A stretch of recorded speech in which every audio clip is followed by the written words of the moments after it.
बिस्मिल्लाहिर्रहमानिर्रहीम, अस्सलाम वालेकुम। आप देख रहे हैं सब सवेरे पाकिस्तान में। हुमायूं खान और मैं हूं शाहज़ेब अहमद। 92 पे बराह रास्त आज जनाब 23 अगस्त 2022 की आज की फ्रेश एपिसोड आपकी खिदमत में हाजिर। प्रोग्राम का आगाज करने से पहले एक चीज की मैं एक बात करना चाहूंगी। शाहज़ेब, सुबह में बड़ी मैंने अच्छी बात सुनी किसी से कि आप जो हैं जब अपनी कोई बात वाज़े कभी किसी के सामने रखें और उसमें आप अपनी आवाज को ऊंचा ले जाएं या अपना लहजा तल्ख कर लें या अपने अंदाज में आप एक सख्ती ले आएं या जोर पकड़ लें तो आपकी बात का वजन कम हो जाता है। जरूरी नहीं है कि अगर आप सही भी हैं और आप जोर से बोलें तो वो बात ज्यादा इम्पैक्टफुल होगी। नहीं, कहा था कि अगर आपकी बात में वजन है ना तो आपको चीखने चिल्लाने की यानी कि आपके अल्फाज में वजन होना चाहिए, आपकी आवाज में वजन नहीं होना चाहिए।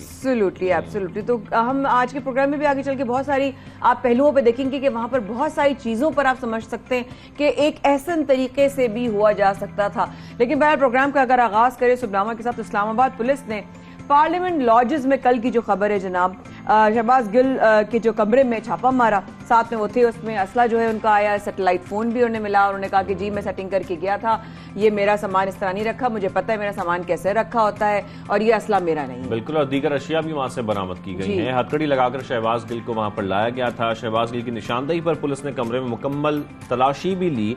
पासपोर्ट, दस्तावेजात, ATM कार्ड, सैटेलाइट फोन, पिस्तौल और दीगर अशिया तहवील में ले ली गई हैं।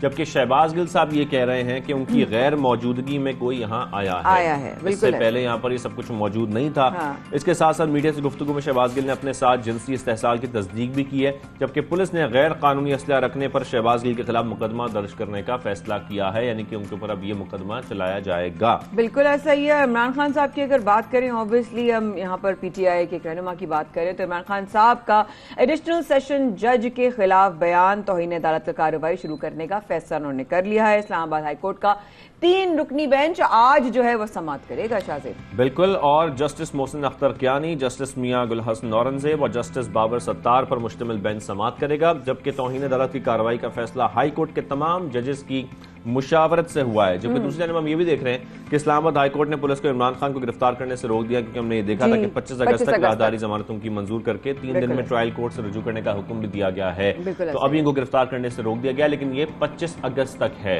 बिल्कुल ऐसा ही है, और इसके बाद जो है ये ट्रायल कोर्ट से रुजू करने का हुक्म दिया गया है जनाब। और अगर हम आगे बढ़े, फेडरल गवर्नमेंट यानी वफाकी हुकूमत ऑर्डिनेंस के जरिए मिनी बजट ले आई है। अगर आप जरा कलेजे को थाम लें, लेकिन वैसे मिनी नहीं है। हाँ, मिनी नहीं है, कहीं से मिनी नहीं है। ये बस वो है जो मैं नहीं कह सकती, लेकिन आप अपने कलेजों को थाम लें, दिल को पकड़ लें, लंबी लंबी सांस लें, try to relax and breathe in breathe out. 70 अरब रुपए से जायद के नए टैक्स जो है जनाब आयद किए गए हैं। बिजली के कमर्शियल बिलों पर 7.5% तक सेल्स टैक्स लगाया गया। बिल्कुल, और दरामदी गाड़ियों पर फेडरल एक्साइज ड्यूटी की शरह 600% तक बढ़ा दी गई है।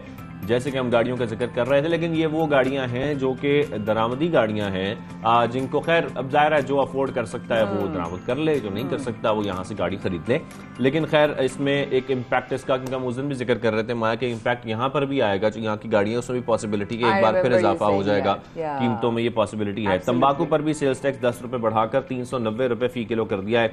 सिगरेट पर भी टैक्सों में इजाफा कर दिया गया है, और दीगर बहुत सारी इम्पोर्टेड अशियां जिन पर जो टैक्स है इसको बढ़ाया गया है। नहीं, अब तो मेरा ख्याल टैक्स देकर ही लोग कहेंगे नहीं यार मैं तो वैसे सोच रहा था सिगरेट छोड़ने का ना, वैसे लोगों ने कहना शुरू कर दिया। ओह माय गॉड, मैं तो कब से शायद ऊपर वाले की तरफ से साइन है मेरे सिगरेट छोड़ने का, तो बस समझे ये बहुत बड़ा साइन है, इससे बड़ा साइन नहीं होगा भैया। साइन एक और आ रहा है, वो है डॉलर का, क्योंकि डॉलर की कीमत में 2 रुपए 1 पैसा फिर इजाफा हो गया। और खैर ये इजाफा छोटा मोटा होता रहता है, लेकिन ये बहुत ज्यादा इजाफा नहीं होना चाहिए जैसे कि हमने माजी में देखा है। और कीमत 216 रुपए 66 पैसे हो गई है माया। एक्चुअली मेरी कुछ दिन पहले अहमद चुनाई साहब से बात हो रही थी और मैं पूछा, मैंने कहा अहमद भाई क्या सिनेरियो है, डॉलर ऊपर आ रहा है नीचे आ रहा है, तो उन्होंने कहा देखिए आप कुछ दिन बाद देखेंगे डॉलर खुद ब खुद नीचे आएगा, मुझे पूरी उम्मीद है। लेकिन अभी थोड़ा सा अगर मार्केट में आएगा फ्लक्चुएशन तो उस पर लोगों को परेशान होने की जरूरत नहीं है, क्योंकि ओपन मार्केट में डॉलर 2 रुपए महंगा होकर 220 रुपए का हो गया। ये भी एक खबर आई है। स्टॉक मार्केट में 443 पॉइंट्स की कमी देखी गई, यानी कि डाउन डिप आया। इंडेक्स 42,826 पर बंद हुई कल। बिल्कुल, तो ये शरह सूद 15% पर बरकरार रखने का फैसला किया गया है। तो ये तो हो गई आपकी वो तमाम खबरें जो आपको जाननी थी, लेकिन एक खबर अभी बाकी है। कल की खबर जो आई है ये बाकी है एशिया कप की। Yes, Shaheen Shah Afridi will be replaced by another player. बिल्कुल, क्योंकि शाहीन शाह अफरीदी इंजर्ड हैं और वो एशिया कप में नहीं खेल पाएंगे, इस वजह से उनको रिप्लेस किया गया है मोहम्मद हसनैन से। कौमी टीम में उनको शामिल कर लिया गया है। पीसीबी ने बाकायदा तस्दीक भी इस बात की कर दी है, इनके इस खबर की तस्दीक कर दी है। मोहम्मद हसनैन को शाहीन शाह अफरीदी की जगह टीम में शामिल किया गया है। शाहीन शाह अफरीदी जख्मी होने के बायस एशिया कप से बाहर हो गए थे, ये हम सब लोग जानते हैं। एशिया कप 27 अगस्त से 11 सितंबर तक मुत्तहिदा अरब अमारात में खेला जाएगा। अरे वाह वाह, क्या आपने खत्म किया है जुमला। बिल्कुल ऐसा लग रहा है कि मैं पुराने जमाने का रेडियो सुन रही हूँ और आप सुन रहे हैं रेडियो पाकिस्तान। तो जनाब ये जो है, साथ साथ मैं ये भी सोच रही थी कि शाहीन शाह अफरीदी जो है बड़ा मिस भी कर रहे होंगे, कि इमोशनल भी उनके लिए झटका होगा Shazib, because you have been a lot into cricket also, कि कैसा प्लेयर्स का जो है ना इमोशनल अटैचमेंट भी होता है। क्या फील कर रहे होंगे? शाहीन शाह अफरीदी के बाद हम ज़ाहिर है उनको मिस इसलिए करेंगे, हमने कभी भी ऑल्टरनेटिव कोई रखे ही नहीं है, जो हमारी एक बहुत बड़ी गलती है। और मिर्जा इकबाल बेग साहब भी यही कह रहे थे कि हमारे पास ऑल्टरनेटिव कोई भी नहीं है। तो खैर अब हम मोहम्मद हसनैन को लेके जा रहे हैं। Mohammad Hasnain has played international, वो अच्छा परफॉर्म करेंगे, यंग प्लेयर हैं, एनर्जेटिक हैं और मेरे ख्याल में कोशिश भी करेंगे। तो जनाब प्रोग्राम को आगे लेकर चलते हैं, आगाज करते हैं। कल हम आपसे जिक्र किया था बलोचिस्तान की सैलाबी सूरत हाल के हवाले से, हमारे साथ जो है फराशा भी मौजूद थी। उससे पहले हमने जिक्र किया था जनाब हमारे कन्ना यारी, एक बहुत ही अमेजिंग हमारी आवाज, पाकिस्तान का टैलेंट, जिस तरीके से उनका घर बह गया, वो अपनी बच्ची को गोद में लिए हुए, एक तस्वीर उनकी बड़ी दर्दनाक लोगों ने देखी भी और तकलीफ भी उनकी महसूस की और दुआएं भी बहुत सारी की कि अल्लाह पाक सिर्फ उनके नहीं पूरे बलोचिस्तान के, जहां पंजाब हो या इंटीरियर हमारा जो हैदराबाद है, इसके अलावा जहां सैलाबी सूरत हाल अल्लाह पाक आसानी फरमाए।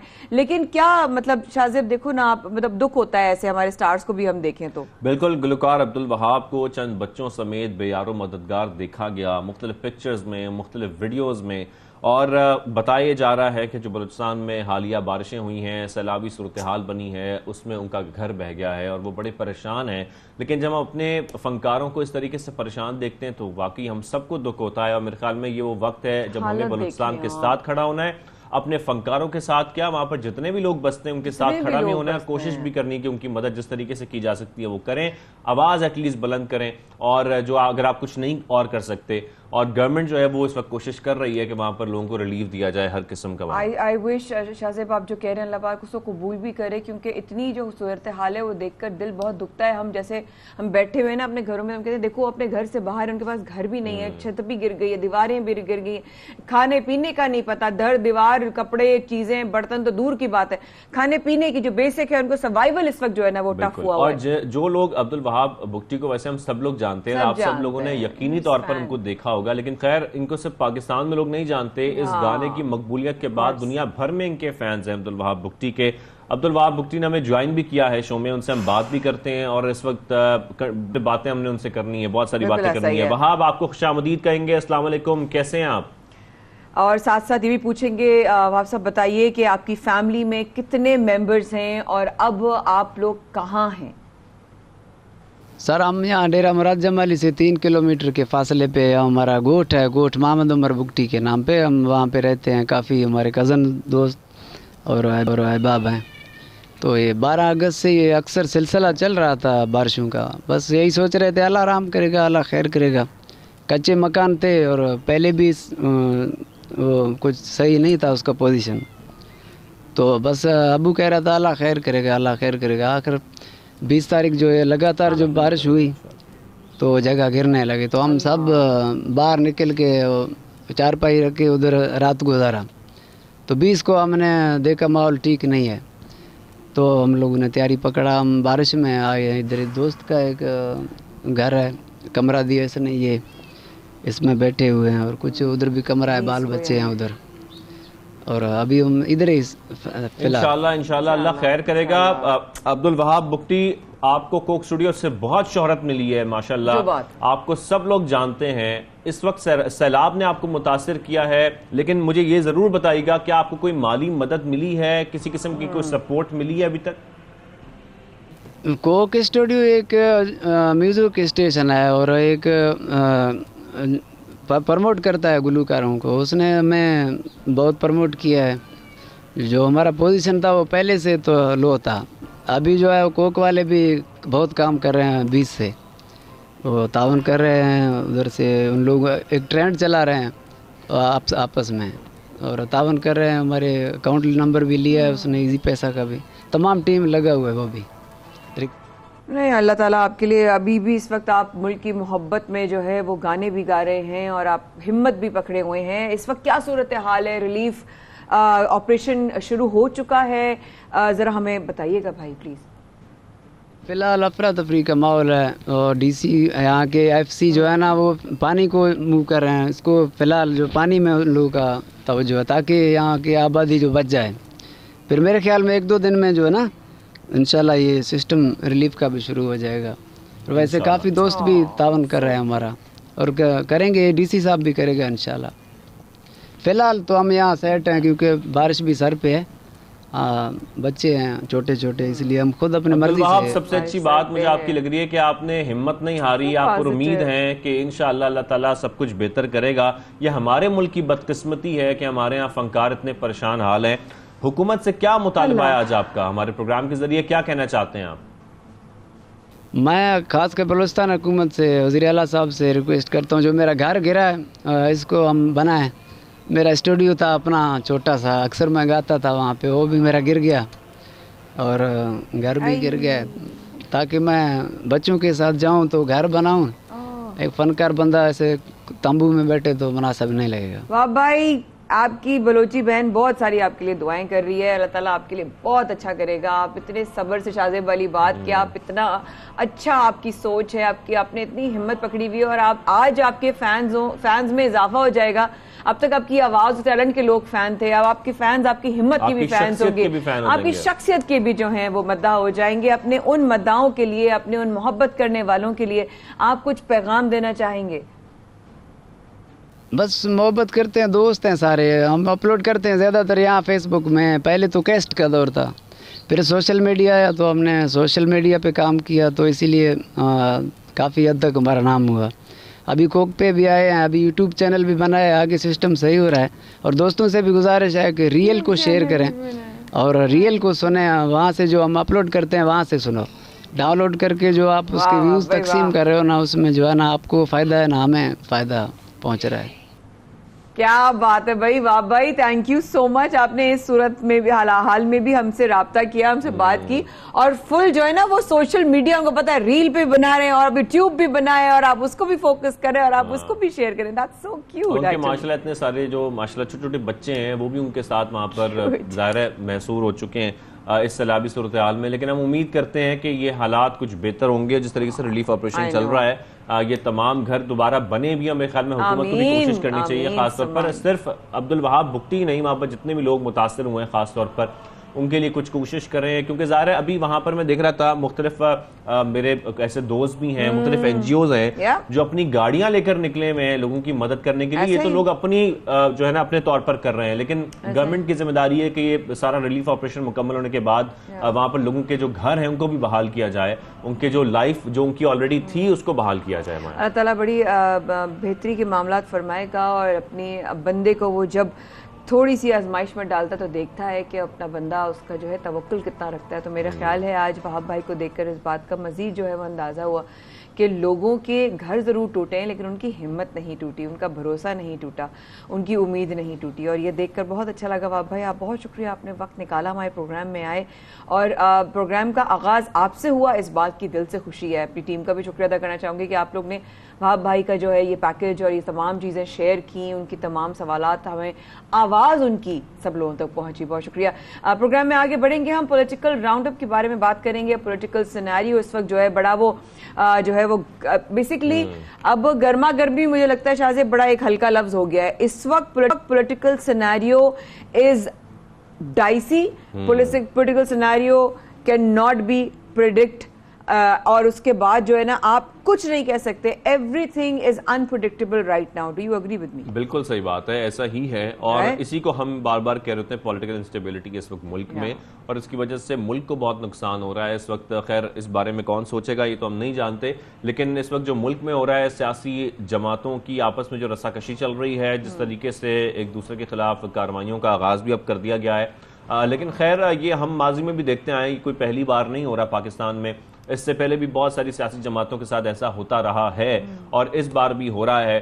खैर मुख्तलिफ केसेस में हम देख रहे हैं जिस तरीके से इस वक्त जो हैं उनका सामना कर रहे हैं, लेकिन खैर आगे क्या हालात होने जा रहे हैं, क्या बनने जा रहा है, कि इलेक्शंस के हवाले से पहले बातें हो रही थी माया, लेकिन अब ये लग रहा है कि इलेक्शंस वक्त पर ही होंगे। और साथ साथ इमरान खान साहब ने जो कल कहा वो वाली बात कि शहबाज गिल की तरह आम शहरी होता तो मुझे भी फेंटा लगाया जाता। शहबाज गिल का जुर्म इतना बड़ा नहीं था, कानून से मावरा सलूक हो रहा है। सिंध में जमहूरियत नहीं, पीपल्स पार्टी के खिलाफ बोलने पर मुकदमे बनते हैं। इमरान खान साहब ने ये भी साथ में कहा। इसे मजीद बात करने के लिए हमारे साथ बिल्कुल पीपल्स पार्टी रहनुमा फैसल करीम कुंडी साहब, उनसे हम बात करेंगे। फैसल साहब आपको खुशामदीद कहेंगे सबसे पहले पाकिस्तान में। अस्सलाम वालेकुम सर। पिछले कुछ 2 दिनों में हम देख रहे हैं जो सियासी मामला चल रहे हैं, खासतौर पर उसमें इमरान खान साहब की गिरफ्तारी के खदशे पर भी अफरा तफरी हमने देखी। इस वक्त मुल्क में जो हालात चल रहे हैं, खासतौर पर सियासी मामला जो चल रहे हैं, आप लोग इत्तेहादी भी हैं इस वक्त, तो आप क्या समझते हैं क्या होने जा रहा है? पहले इलेक्शंस की बातें हो रही थी, लेकिन अब लग रहा है कि इलेक्शंस वक्त पर ही होंगे। ये मामला किस तरफ जा रहे हैं?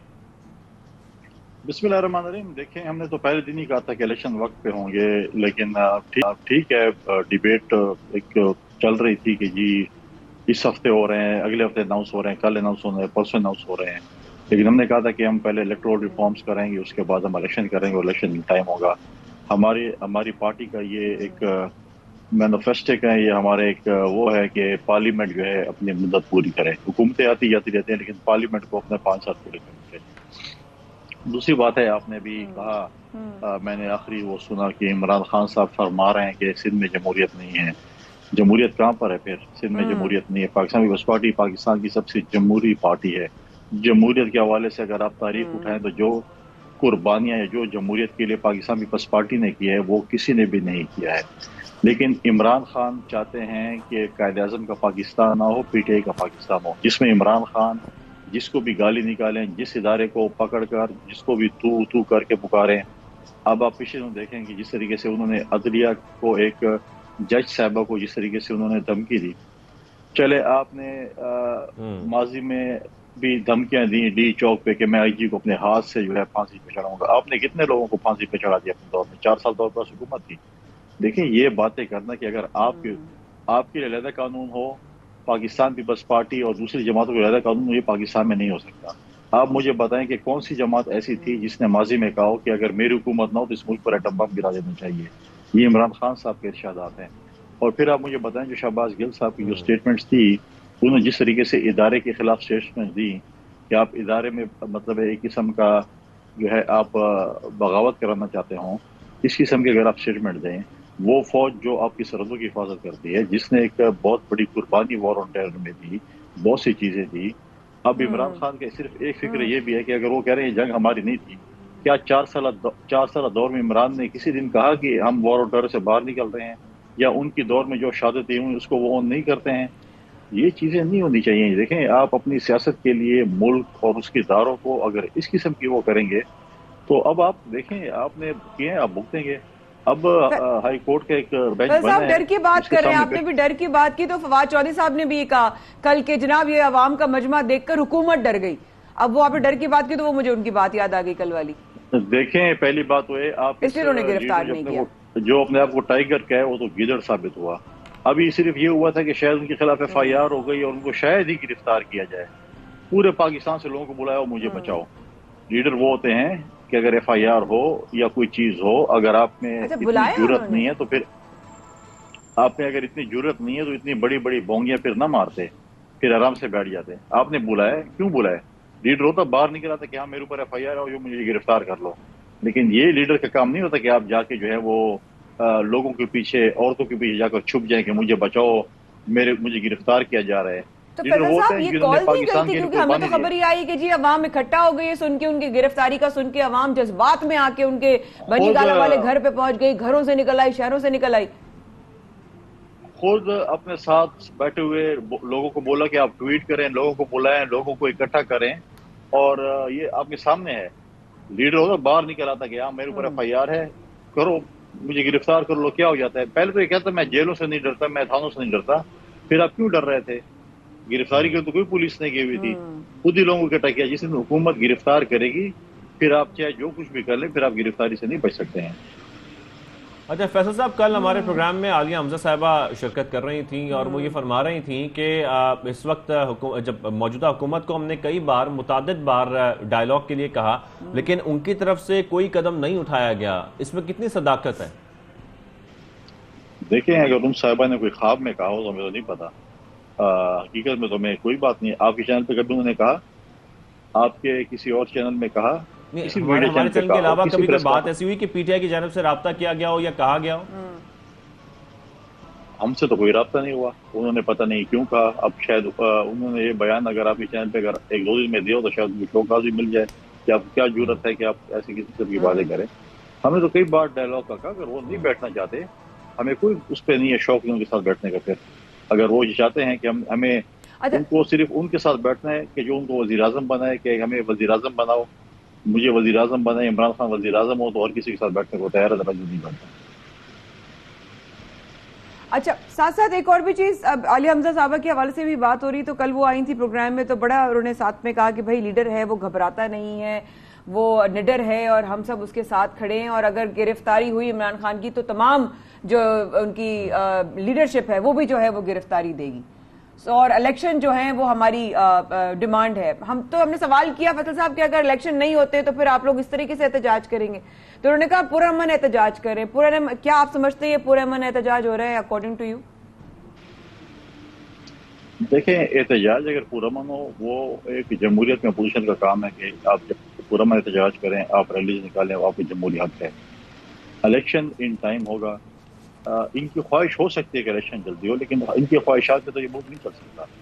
दूसरी बात यह है कि नडर लीडर को तो पता चल गया, माजी में भी आपने देखा होगा कि घर की दीवारें फलांग रहा था जब पुलिस आई थी, और उस दिन भी आपने देख लिया कि औरतों को और नौजवानों को और अपने वर्कर को शीट बनाया। लेकिन जब गिरफ्तार होगा तो फिर आलिया हमसे भी अपना शौक पूरा कर लें, फिर जब भी कानून के मुताबिक वो गिरफ्तार होंगे तो फिर आलिया हमजा साहबा शौक पूरा कर ले, वो भी गिरफ्तारी दे दें। अच्छा, शहबाज गिल साहब के कमरे से भी चीजें निकली और उसमें भी जो है वो उन्होंने कहा कि ये जो गन है ये मेरी नहीं है, और साथ साथ जो चीजें हैं मेरी हिली जुली हैं, और यहाँ पर कुछ लोग थे पुलिस के, आप उनसे भी पूछ सकते हैं कि ये मेरी चीजें नहीं हैं और यहाँ पर चीजें हिली हुई हैं। कुछ कहना चाहेंगे उस हवाले से जो कल रात में उन्होंने ये बात कही है? देखिए, उनकी एक पिस्टल बरामद हुई जो कि वो कह रहे मेरी नहीं, शायद उनके किसी स्टाफ के उसकी है। अगर उस स्टाफ की होगी तो डेफिनेटली स्टाफ के पास लाइसेंस होगा, क्योंकि एक कमरे में उनके स्टाफ रह रहा था बकौल उनके, और एक में वो रहते थे। स्टाफ के कमरे से बरामद हुई। बाकी चीजें हिली जुली होने का, जब वो मैं क्लिप चैनल पे दे रहा था, टीवी चैनल पे, कि वो कह रहे थे कि बटवा जो है वो मेरे ड्राइवर के पास था। तो अगर वो बटवा उसके कमरे से उसके ड्रॉ से बरामद हुआ तो मतलब है कि उसके ड्राइवर उस कमरे में आए थे और उन्होंने ये बटवा उनका रखा होगा। ऐसे तो किसी नहीं, कोई पुलिस नहीं रखा होगा कि आके उन्होंने बटवा रख दिया कि आपके कहाँ पे पड़ा होता है कहाँ पे नहीं होता। वो फिल्मों में भी होता है ना वैसे साहब, वो रख देते हैं चीजें। अब मुझे नहीं पता बाकी चीजें उसमें क्या चीजें जो थी वो गैर कानूनी थी, मुझे तफसील नहीं पता। सिवाय गालिबन एक पिस्टल के, बाकी तो ऐसी कोई चीज मतलब मेरे मालूमात के मुताबिक ऐसे, तो बाकी तो अब देखते हैं कि क्या होता है। बिल्कुल। अच्छा सर, यहाँ पर हम थोड़ा सा जिक्र ये भी करेंगे कि हमने खैर, क्योंकि इस वक्त हम देख रहे हैं कि इमरान खान साहब की गिरफ्तारी की बातें भी हो रही हैं और खैर उनके मुख्तलिफ बयानात के ऊपर हो रही हैं, तो मैं आपसे ये सवाल पूछना भी चाहता हूँ, जानना भी चाहता हूँ कि 2014 का जब हम जिक्र करते हैं कि उस वक्त भी इमरान खान साहब ने बहुत सारी बातें की थी, इदारों के खिलाफ भी की थी, बहुत सारी शख्सियत भी ऐसी थी जिनके खिलाफ उन्होंने बातें की थी, उस वक्त तो कोई कार्रवाई नहीं हुई थी, लेकिन अब खास तौर पर जो कार्रवाई की जा रही है इसकी टाइमिंग्स के हवाले से आप कुछ कहना चाहते हैं कि उस वक्त कार्रवाई नहीं हुई लेकिन अब मौजूदा हुकूमत में कार्रवाई की जा रही है, गिरफ्तारी की बातें भी की जा रही हैं, खदशा जाहिर भी किया जा रहा है? देखें, उस वक्त अगर आपको एक इदारे पे कोई एतराज है, किसी शख्सियत पे एतराज, तो आप शख्सियत को कह सकते हैं कि मुझे इस इदारे में, पॉलिटिक्स में भी अच्छे बुरे लोग हैं, आपके मीडिया में भी अच्छे बुरे लोग होंगे, बाकी इदारों में भी इंसान अच्छे बुरे लोग होंगे। किसी एक पे मुझे भी एतराज होगा या दो पे एतराज होगा या आपको एतराज होगा, सही शख्सियत बात पे है। आप कर सकते हैं, लेकिन आप किसी इदारे के बोलें, आप इदारों वालों को बोलें कि आप उठें और अपने जो चेन ऑफ कमांड की बात ना माने या ऐसी ऐसी ऐसी आप बातें करें, तो फिर ये चीज़ें तो नहीं चल सकती इदारों में। जिस तरह आपने सोशल मीडिया पे ट्रोलिंग कराई अपने फौज के खिलाफ, अपने सिपा सालार के खिलाफ, आज आप इमरान के खिलाफ प्रोग्राम कर लें, आज उनकी हुकूमत नहीं है तो आप ऑफ एयर तो नहीं हो सकते, लेकिन आपके खिलाफ जो ट्रोलिंग होगी फिर आपको पता चल जाएगा कि वो किस किस्म की ट्रोलिंग करते हैं। ये उनका अच्छा एक सर, वसीला आखिर में रहा है। एक कमेंट इस पर भी कर माजी दें में कि माजी में NA 245 के इलेक्शंस हुए, पीपल्स पार्टी विड्रॉ कर चुकी थी एमक्यूएम के हक में, लेकिन जिस तरीके से एमक्यूएम को शिकस्त हुई है और अगर पीपल्स पार्टी भी उनका साथ दे रही होती, इलेक्शंस में खड़ी होती, तो फिर शिकस्त जो है वो सामने है। ये पीपल्स पार्टी के लिए कितना बड़ा धचका है आपके ख्याल में? मैं नहीं समझता कि एक सीट पे आप किसी चीज़ का फैसला कर सकते हैं। ये पीटीआई की सीट थी और वो जीते हैं, लेकिन अच्छी बात है कि अब इमरान खान बताएं कि मिस्टर एक्स किसके साथ थे, मिस्टर वाई किसके साथ थे, इलेक्शन कमीशन के मुतालिक उनका क्या ख्याल है, क्या वो उसकी कैसा बर्ताव है। तो देखें अब वो उसको चुप का रोज़ा लग गया। अब बताएं ना कि एक्स और वाई के खिलाफ क्यों नहीं बोलते, इलेक्शन कमीशन के खिलाफ क्यों नहीं बोलते 245 में। तो ऐसी चीज़ अब तो देखिए, हम पहली की बात कहते हैं, जो इमरान आपने शुरू में कहा, इमरान कहते हैं कि उस पार्टी जमहूरियत बिलीव नहीं करती। अगर हम जमहूरियत बिलीव न करते तो इमरान उल्टा भी हो जाता, 245 की सीट नहीं जीत सकता था। हमारी सुबह हुकूमत थी, हम इनको उड़ा के रख देते, लेकिन हम जमहूरियत बिलीव रखते हैं कि हम कहते हैं कि जिसको भी आवाम वोट करे, जिसको भी आवाम मैंडेट दे, उसका हक बनता है कि वो पार्लियामेंट में जाए, आगे हुक्मरानी है। लेकिन अवाम ने तो अपना फैसला सुना दिया ना, फैसला साहब, अवाम ने तो दिखा दिया कि वो किसको सपोर्ट करती है। बिल्कुल अवाम ने दिखा दिया। एक सीट पे आप तो इसका मुवाज़ा नहीं कर सकते। अगर आप बोलें कि आप एक सीट पे पूरे पाकिस्तान का फैसला करना है तो फिर तो ये नहीं हो सकता।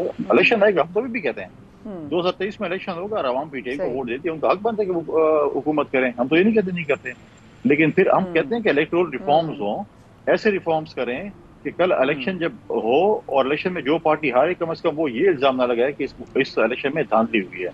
एक फ्री एंड फेयर इलेक्शन उसके बाद ठीक है, और इलेक्शंस के नताइज को तस्लीम करें। जिसको वो करे। बिल्कुल नहीं, वेरी वेल सेड कि अवाम की मर्जी है। फैसल मेरी साहब, बहुत शुक्रिया आपने ज्वाइन किया, अपना वक्त दिया, और खासतौर पर जो सियासी मामला इस वक्त चल रहे हैं उसके हवाले से डिटेल में उनसे बात भी हुई, और ये तमाम बातें जो हम देख रहे हैं इस वक्त मुल्क के जो हालात इस वक्त बनते जा रहे हैं, इसमें हम उम्मीद करते हैं कि पाकिस्तान का फायदा हो माया किसी बिल्कुल सही। Thank you so much Faisal साहब। आई थिंक आप कुछ कह रहे थे लेकिन वक्त की कमी की वजह से आपकी बात नहीं कंप्लीट हो सकी, बहुत माजरत। आप चाहें तो अपना मैसेज जरूर दे दीजिएगा, हम आपकी हो सका तो वक्त मिला तो डेफिनेटली आपके पास शेयर करेंगे। छोटे से वक्त के बाद शाज़िब और माया आपकी खिदमत में हाजिर होते हैं।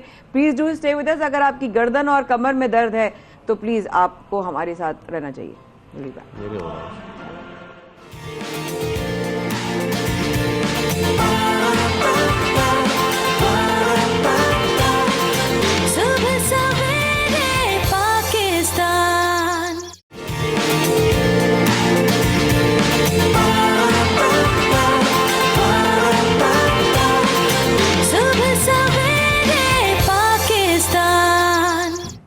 एक बार फिर शाज़िब और माइक साथ रहने का बहुत शुक्रिया। जैसे कि मैंने ब्रेक की लिंक दी थी ना अभी, तो शाज़िब को मेरा खुद के दोनों की बातें शुरू हो गई। मुझे भी यहाँ पे दर्द हो रहा है, मुझे भी यहाँ दर्द हो रहा है, मुझे यहाँ पे दर्द हो रहा है। होता है ना, वाकई हर वक्त ही दर्द हो रहा होता है ना। लेकिन पता है बारिशों से भी जरा घड़ घड़ जो हम लोगों ने गाड़ियों में बैठे ना बगैर एसी वालियों में, तो वो उसमें जो है ना, जब आप धड़ धड़ जा रहे होते हैं ना, तो फिर आपके गर्दन में भी दर्द होता है, फिर आपके बैक में भी दर्द होता है। और यही कैफियत मेरे ख्याल है बहुत सारे लोग महसूस करते होंगे। बाइक्स पे जाने वाले लोग, रिक्शों में जाने वाले लोग, ये सारी तकलीफें होती होंगी। लेकिन जगह जगह जो शहरियों को तकलीफ हो रही है अपनी बॉडी में, वो जगह जगह खड्डों की वजह से हो रही है। बिल्कुल खस्ता हाल सड़कें इस वक्त परेशानी का बायस बनी हुई है। हर तरफ हम देख रहे हैं कि यही गड्ढे हैं, वहाँ पानी जमा है, बुरा हाल है सड़कों का। गाड़ी आपकी सीधी चल ही नहीं सकती, आपकी बाइक सीधी नहीं चल सकती। और खैर दुख होता है जब लोग हम देखते हैं कि जिस तरीके से वो ट्रैवल कर रहे होते हैं, कोई इधर से निकाल रहे हैं, उधर से निकाल रहे हैं, कोई रास्ता ही कोई नहीं है, सीधा जाने का कोई रास्ता ही नहीं है। आपने कहीं पर भी पहुंचना है, आपको इधर उधर चढ़ा चढ़ू के निकालनी पड़ती है अपनी बाइक भी, गाड़ी भी। तो ये किस तरीके से आप घर पहुंचेंगे, इस वजह से आपके हो रहा है कमर में और सर में दर्द। शायद आपकी गर्दन में जब सर का होता है ना दर्द, जब गर्दन में भी पहुंचता है ना, यहाँ से लेके जब आप सर तक पहुंचता है ना, फिर आप कहते हैं ऐसे मेरे सर में दर्द हो रहा है, मुझसे बात नहीं करो, ठीक है, ऐसे ही होता है। लेकिन इससे बचाव मुमकिन है? बिल्कुल है शाजिद। देखिए अब बचाओ तो पता नहीं कैसे होगा, सड़कें तो ठीक नहीं होने वाली, सड़कें तो अपने आप कैसे ठीक कर सकते हैं? ये बताएं। हम अपने आप को कैसे कर सकते हैं, हमारे पोस्चर्स कैसे ठीक हो सकते हैं, हमारा जिस तरह से हम बैठे हुए, अभी भी हमने कुशन्स किस तरह प्लेस किए हुए, जब हमारे शो में एक्सपर्ट्स आते हैं वो हम दोनों को बताते हैं, बिकॉज आप लोगों का 2 आवर्स के शो में आप लोगों का बैठना जो है वो लंबा होता है, उसमें आप लोगों ने कैसे अपनी बॉडी पोस्चर्स को जो है मेंटेन करना है, कैसे आपने स्ट्रेट रखना है, क्यों बैक आप मोड़ते हैं तो आपके जो मोरे हैं या आपका जो बैक जॉइंट है जिसको आप अपना टेल बोन भी कहते हैं, रीढ़ की हड्डी वाला एरिया भी कहते हैं, वो उसमें क्यों दर्द आ जाता है, सिकाई कितनी जरूरी है। अच्छा भाई, बहुत सारे ऐसे लोग भी हैं जो कि दफातर में काम करते हैं, उनकी बैठने की ही जॉब होती है कि वो सारा दिन कंप्यूटर पे बैठे रहते हैं, लैपटॉप पे बैठे रहते हैं, या फिर बहुत सारी ऐसी जॉब्स हैं जिसमें उनको उठने का मौका नहीं मिलता, 8-8 घंटे मुस्तकिल उनको बैठना पड़ता है। खासतौर पर जब मीडिया की बात करते हैं तो हमारे जो एडिटर्स हैं, जो एनालिस्ट होते हैं, जो पोस्ट प्रोडक्शन हमारी आ जाती है, उसमें वो बैठे रहते हैं बेचारे कई घंटे तक, तो उनको ये मसाइल हो जाते हैं। डेस्क वर्क्स हैं, रिसेप्शनिस्ट हैं, ये वो तमाम लोग हैं जिनका काम ही बैठना है, और हर 45 मिनट्स बाद आपको अपनी बॉडी को मूव करना बड़ा जरूरी है। लेकिन हमारे यहाँ इन चीजों को कोई करता नहीं, कहते यार कौन उठेगा 45 मिनट्स तक, लेकिन आपको नहीं पता, बैठे बैठे मूव कर लेते हैं, आप बैठे बैठे मूव कर लेते हो, और फिर आप कहते हैं कि 45 की एज से पहले ही आपको लगता है कि आप 45 के हो गए। वो इसीलिए बिकॉज अगर आप वक्त रहते वो 45 मिनट्स के बाद अगर अपनी बॉडी पोस्चर्स को जाके मूव करें और वॉक करें तो आपके मसल्स में बहुत ज्यादा खून की रवानी होगी। इसी पर मजीद बात करने के लिए और एक्सपर्ट की राय जानने के लिए हमारे साथ मौजूद हैं ऑर्थोपेडिक्स डॉक्टर मलिक उसामा तनवीर साहब। अस्सलाम वालेकुम डॉक्टर साहब, कैसे हैं आप? Good morning. वालेकुम सलाम। कैसे डॉक्टर साहब, ठीक है, खैरियत से हैं? क्या आपको लगता है डॉक्टर साहब ये जो दर्द जगह जगह उठ रहे हैं, दिल के अलावा मैं बात कर रही हूँ, जो जगह जगह दर्द उठ रहे हैं, जैसे गर्दन हो गई, सर हो गई, कमर हो गई, टांगे हो गई, इसकी क्या आपकी नजर में भी यही वजह है कि टूटी फूटी सड़कें हैं, या कोई आपकी नजर में और भी बहुत सारी वजूहत हैं? प्लीज शेयर कीजिएगा। जी अस्सलाम वालेकुम। एक बार फिर बहुत बहुत शुक्रिया आपको मुझे अपने प्रोग्राम में इनवाइट करने का। जैसे कि लास्ट टाइम हमने डिस्कस किया था बैक पेन का और उसके प्रिकॉशनरी मेजर्स और उसकी पूरी एनाटमी और पैथोलॉजी डिस्कस की थी हमने। तो बैक पेन जो है ये तो एक क्रॉनिक मसला है हमारी पॉपुलेशन में, क्योंकि आजकल कल का जो लाइफ स्टाइल है वो आपके सामने ही है कि कितना सेडेंटरी लाइफ स्टाइल है हमारा। हर चीज़ हम घर बैठे ले रहे होते हैं, वॉक हमारी है नहीं, रनिंग हमारी है नहीं, जॉगिंग हमारी है नहीं, ठीक है। अगर हमें पहले तो हम दोस्तों यारों में बैठ के कहाँ ही बाहर जाके बैठ के खाने की वजह से तो हम घर से बाहर निकल जाते थे और कुछ वॉक करके किसी दूर जगह होटल पे जाके बैठ के खाना खा लेते थे। आजकल वो भी नहीं, घर पे लोग आ जाते हैं, फूड पांडा से ऑर्डर करके बैठ जाते हैं। तो हर वक्त हम बैठे बैठे लैपटॉप पे हम बैठे हुए हैं, मोबाइल पे हमारा हमेशा नेक डाउन होके हम मोबाइल में कनेक्ट हैं, आइज हमारी मूव नहीं हो रही है, एक ही जगह स्टक हुआ है, नेक पूरी स्टिफ हो जाती है। फिर लैपटॉप पे जो हम काम करते हैं वर्क फ्रॉम होम, जिस तरह से कोविड ने जो है पूरी पॉपुलेशन को जो है वर्क फ्रॉम होम लगा दिया और हम लैपटॉप पे बैठे हुए हैं और घर में बैठे हुए हैं, उसमें हम यानी कि आपके मुताबिक जितनी सहूलियात बढ़ गई हैं ऑनलाइन सर्विसेज की फोन्स के जरिए, उससे उतना ही हमें नुकसान पहुंच रहा है और हम ये बड़ा इग्नोर कर रहे हैं। ठीक है, हर चीज के प्रोज एंड कॉन्स होते हैं, ठीक है। हम क्या लेते हैं, उसका एडवांटेजेस लेते हैं या डिसएडवांटेजेस लेते हैं, ठीक है। तो हमने ज़्यादातर डिसएडवांटेजेस की तरफ जो है वो राय इख्तियार कर ली है, एडवांटेजेस हम कम दे रहे हैं। बिल्कुल, लेकिन आप जो है यूरोपियन कंट्रीज को देखें तो उनका एक प्लान होता है कि भाई इस टाइम हमें जॉगिंग करनी है, इस टाइम हमें वॉक करना है, ये हमारा डाइट प्लान है, इस टाइम हमें वर्क फ्रॉम होम करना है, इस टाइम ये करना। हमारा कोई शेड्यूल नहीं है, हमारा कोई भी शेड्यूल नहीं है। ये हम लोग खुद जो बैठे हैं, हमारा कोई शेड्यूल नहीं, हमें नहीं पता हमें सुबह उठ के हमारा क्या शेड्यूल होगा, सुबह क्या करना है हमें। अच्छा, सुबह अगर कुछ काम नहीं है तो भाई हमने ये कर लिया, कभी ये कर लिया, कभी वो कर लिया, लेकिन हमारा कोई प्लान हेल्थ के रिलेटेड कोई हमारा शेड्यूल प्लान नहीं होता है, नहीं होता। अच्छा डॉक्टर साहब, इस तरह रोजाना सफर जो लोग करते हैं बसों में, रक्शों में, बाइक्स में, जाहिर है शाहजेब ने अभी कुछ लम्हे पहले कहा कि हम सड़कें तो नहीं चेंज कर सकते, लेकिन हम क्या एहतियात कर सकते हैं? वो लोग उनको क्या मशवरा देंगे, क्या गाइडलाइंस देंगे कि वो क्या क्या एहतियात कर सकते हैं? क्योंकि देखिए यंग लोग जो हैं वो तो फिर बर्दाश्त कर जाते हैं, जो थोड़े भी एजड हैं या आप कह लें अब तो खैर जो 40 अबव एजड नहीं मैं कहूँगा, लेकिन जो 40 अबव भी हैं उनके लिए बड़े प्रॉब्लम्स बढ़ते चले जाते हैं, फिर और मसाइल पैदा हो जाते हैं। अब तो यंग लोगों को भी हो रहा है, वो बर्दाश्त ही नहीं कर पा रहे बेचारे, क्योंकि वो इतने खड्डे हो रहे हैं, उनके वक्त से पहले उनकी कमरों में दर्द हो गया। जी डॉक्टर साहब। देखें, मैं अपने पेशेंट्स को भी और अपने फ्रेंड्स और कोलीग्स को भी ये एक पहले डाइट प्लान देता हूँ कि एक ये डाइट प्लान अपना रखेंगे तो बैक पेन से आप अगर चाहे गड्ढों में चल रहे हैं, चाहे आपकी लाइफस्टाइल जैसी सेडेंटरी है, लेकिन आपने पहले एक अपनी डाइट को मेंटेन करना है। उसके लिए ज़रूरी है कि आप एक रोज़ाना एक अंडा बॉयल, आपका प्रोटीन और फैट और कैलोरीज उसको आप दें जो बोन की रिक्वायरमेंट है। हम लोग, आप लोग में से कितने लोग, हम लोग 1 ग्लास ऑफ मिल्क पी के रात में सोते हैं? नो बडी, ठीक है, नो बडी ड्रिंक मिल्क, ठीक है। जो कैल्शियम हमारे बोन्स की रिक्वायरमेंट है वो हम लेते ही नहीं है। मैं इसको इस तरह से समझाता हूँ कि गाड़ी में पेट्रोल है ही नहीं और हम गाड़ी को धक्का लगा रहे हैं, ठीक है ना, तो गाड़ी को फ्यूल तो दें आप, गाड़ी को फ्यूल तो दें आप। ठीक है, सही बात है, बिल्कुल सही कह रहे हैं doctor Usama, thank you very much. और ये आपकी बड़ी इंपॉर्टेंट बात है कि गाड़ी में अगर पेट्रोल ही नहीं होगा तो वो गाड़ी जब चलेगी तो जाहिर है फिर वो करके चलेगी। एक पेट्रोल की बात नहीं किया करें, बहुत महंगा हो गया।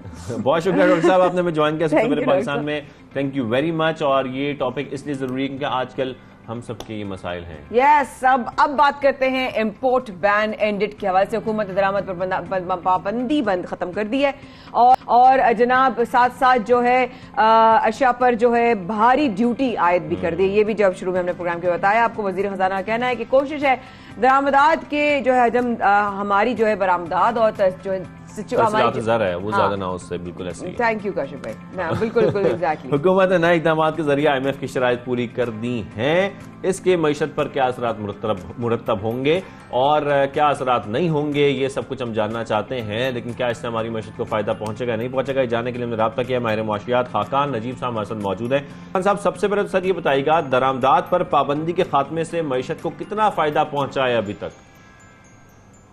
बिस्मिल्लाहिर्रहमानिर्रहीम, it's my pleasure to be on 92। देखें, पाकिस्तान चूंकि IMF प्रोग्राम को वापस रिज्यूम करना चाहता है, हमारा एक 7th रिव्यू था जो कि पेंडिंग है कुछ माह से, और अब 7th और 8th रिव्यू को कंबाइन करके IMF का बोर्ड हो रहा है अगस्त 29 को। जब भी आप IMF प्रोग्राम में होते हैं तो IMF works very closely with WTO and इसलिए दरामदात पर ड्यूटी रखना, यानी कि इंपोर्ट ड्यूटीज को हाई रखना तो किया जा सकता है, पर इंपोर्ट्स को बैन नहीं किया जा सकता। इसी तरह यूरोपियन यूनियन ने भी आपको यही कहा कि ये जो बैन है दैट इज अनफेयर, बिकॉज दुनिया एक ओपन ट्रेड रिजीम में है। So what we have done is कि हमने जो बैन किया हुआ था, कुछ मेजर बैन्स जो थे वो थे बनी बनाई गाड़ियाँ, इसी तरह एयर कंडीशनर्स, वॉशिंग मशीन्स, इस तरह की चीज़ों पे जो हाई वैल्यू एडेड आइटम्स थे उनको बैन किया हुआ था। तो अब हमने ये किया है कि उनकी इंपोर्ट्स तो खोल दी हैं। ये तकरीबन जो टोटल हुजम है हमारी लास्ट ईयर की इंपोर्ट्स का, जो $80 अरब के करीब थी, उसका ये बहुत बड़ा हुजम नहीं है। ये तकरीबन 2% ऑफ दी ओवरऑल इंपोर्ट्स हैं जिन पे ये ड्यूटीज आयद की गई हैं। और ये ड्यूटीज भी इसी तरह है कि 1000 सीसी पे एक ड्यूटी है, फिर 2000 पे एक है, फिर 3000 सीसी की गाड़ी पे एक है। सो इस तरह ये किया गया है। तो उम्मीद ये है कि ये जो तकरीबन आप समझ लें कि $1.5-2 बिलियन की जो इंपोर्ट इनमें होती है, इनको कर्ब करने के लिए ये किया गया है। So that is overall I think जो इस वक्त है, और ये जरूरी था because we were going back into an IMF program, उसकी रिजम्पशन हो रही थी। तो I think keeping with the world order, the government has gone ahead in that. लेकिन खान साहब, जिन लग्जरी आइटम्स पर जो है पाबंदी थी, वो तो साहिब हैसियत लोग एक्स्ट्रा बड़े ज्यादा दाम देकर वो तो ले सकते थे, तो फिर इनकी पाबंदी उठाना क्यों जरूरी था इनके ऊपर से? सही, देखें, ये तो बात आपकी ठीक है कि ये हैं तो सारे लग्जरी आइटम्स, और अभी हमारी कोशिश है कि हम लोकल गाड़ियां इस्तेमाल करें, लोकल बने हुए ट्रैक्टर्स इस्तेमाल करें, लोकल साबुन इस्तेमाल करें, लोकल चीज़ इस्तेमाल करें। बट एक तो ये है कि ये याद रखिए कि हमारी लोकल जो सप्लाई है वो मतलब मैच तो नहीं कर पाएगी कभी भी जो हमारी ओवरऑल डिमांड है मुल्क में।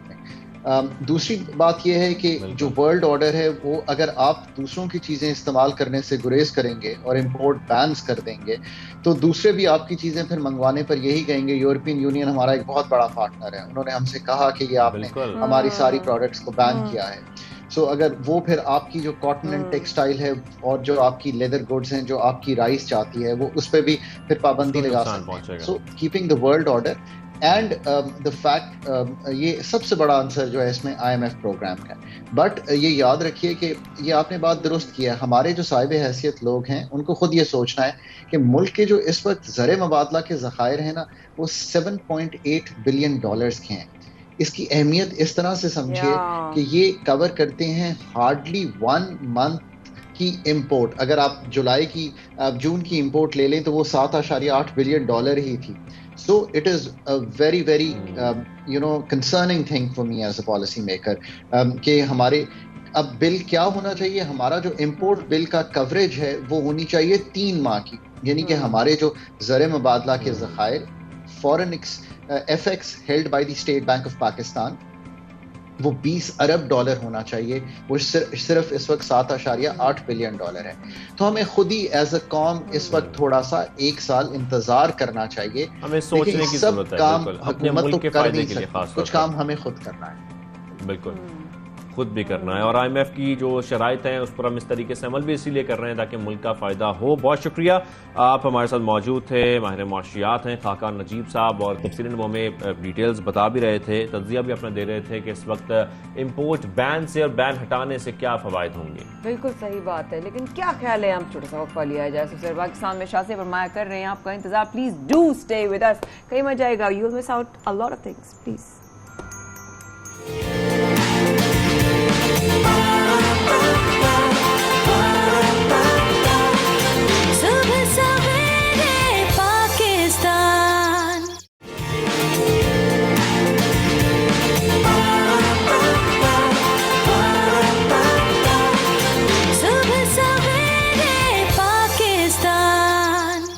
वेलकम बैक, आप देख रहे हैं सुबह सवेरे पाकिस्तान, माया खान और शाहज़ेब अहमद के साथ। और प्रोग्राम में आगे बढ़कर कुछ हालिया महंगाई का जिक्र करेंगे। महंगाई की लहर में मजीद इजाफा होता जा रहा है।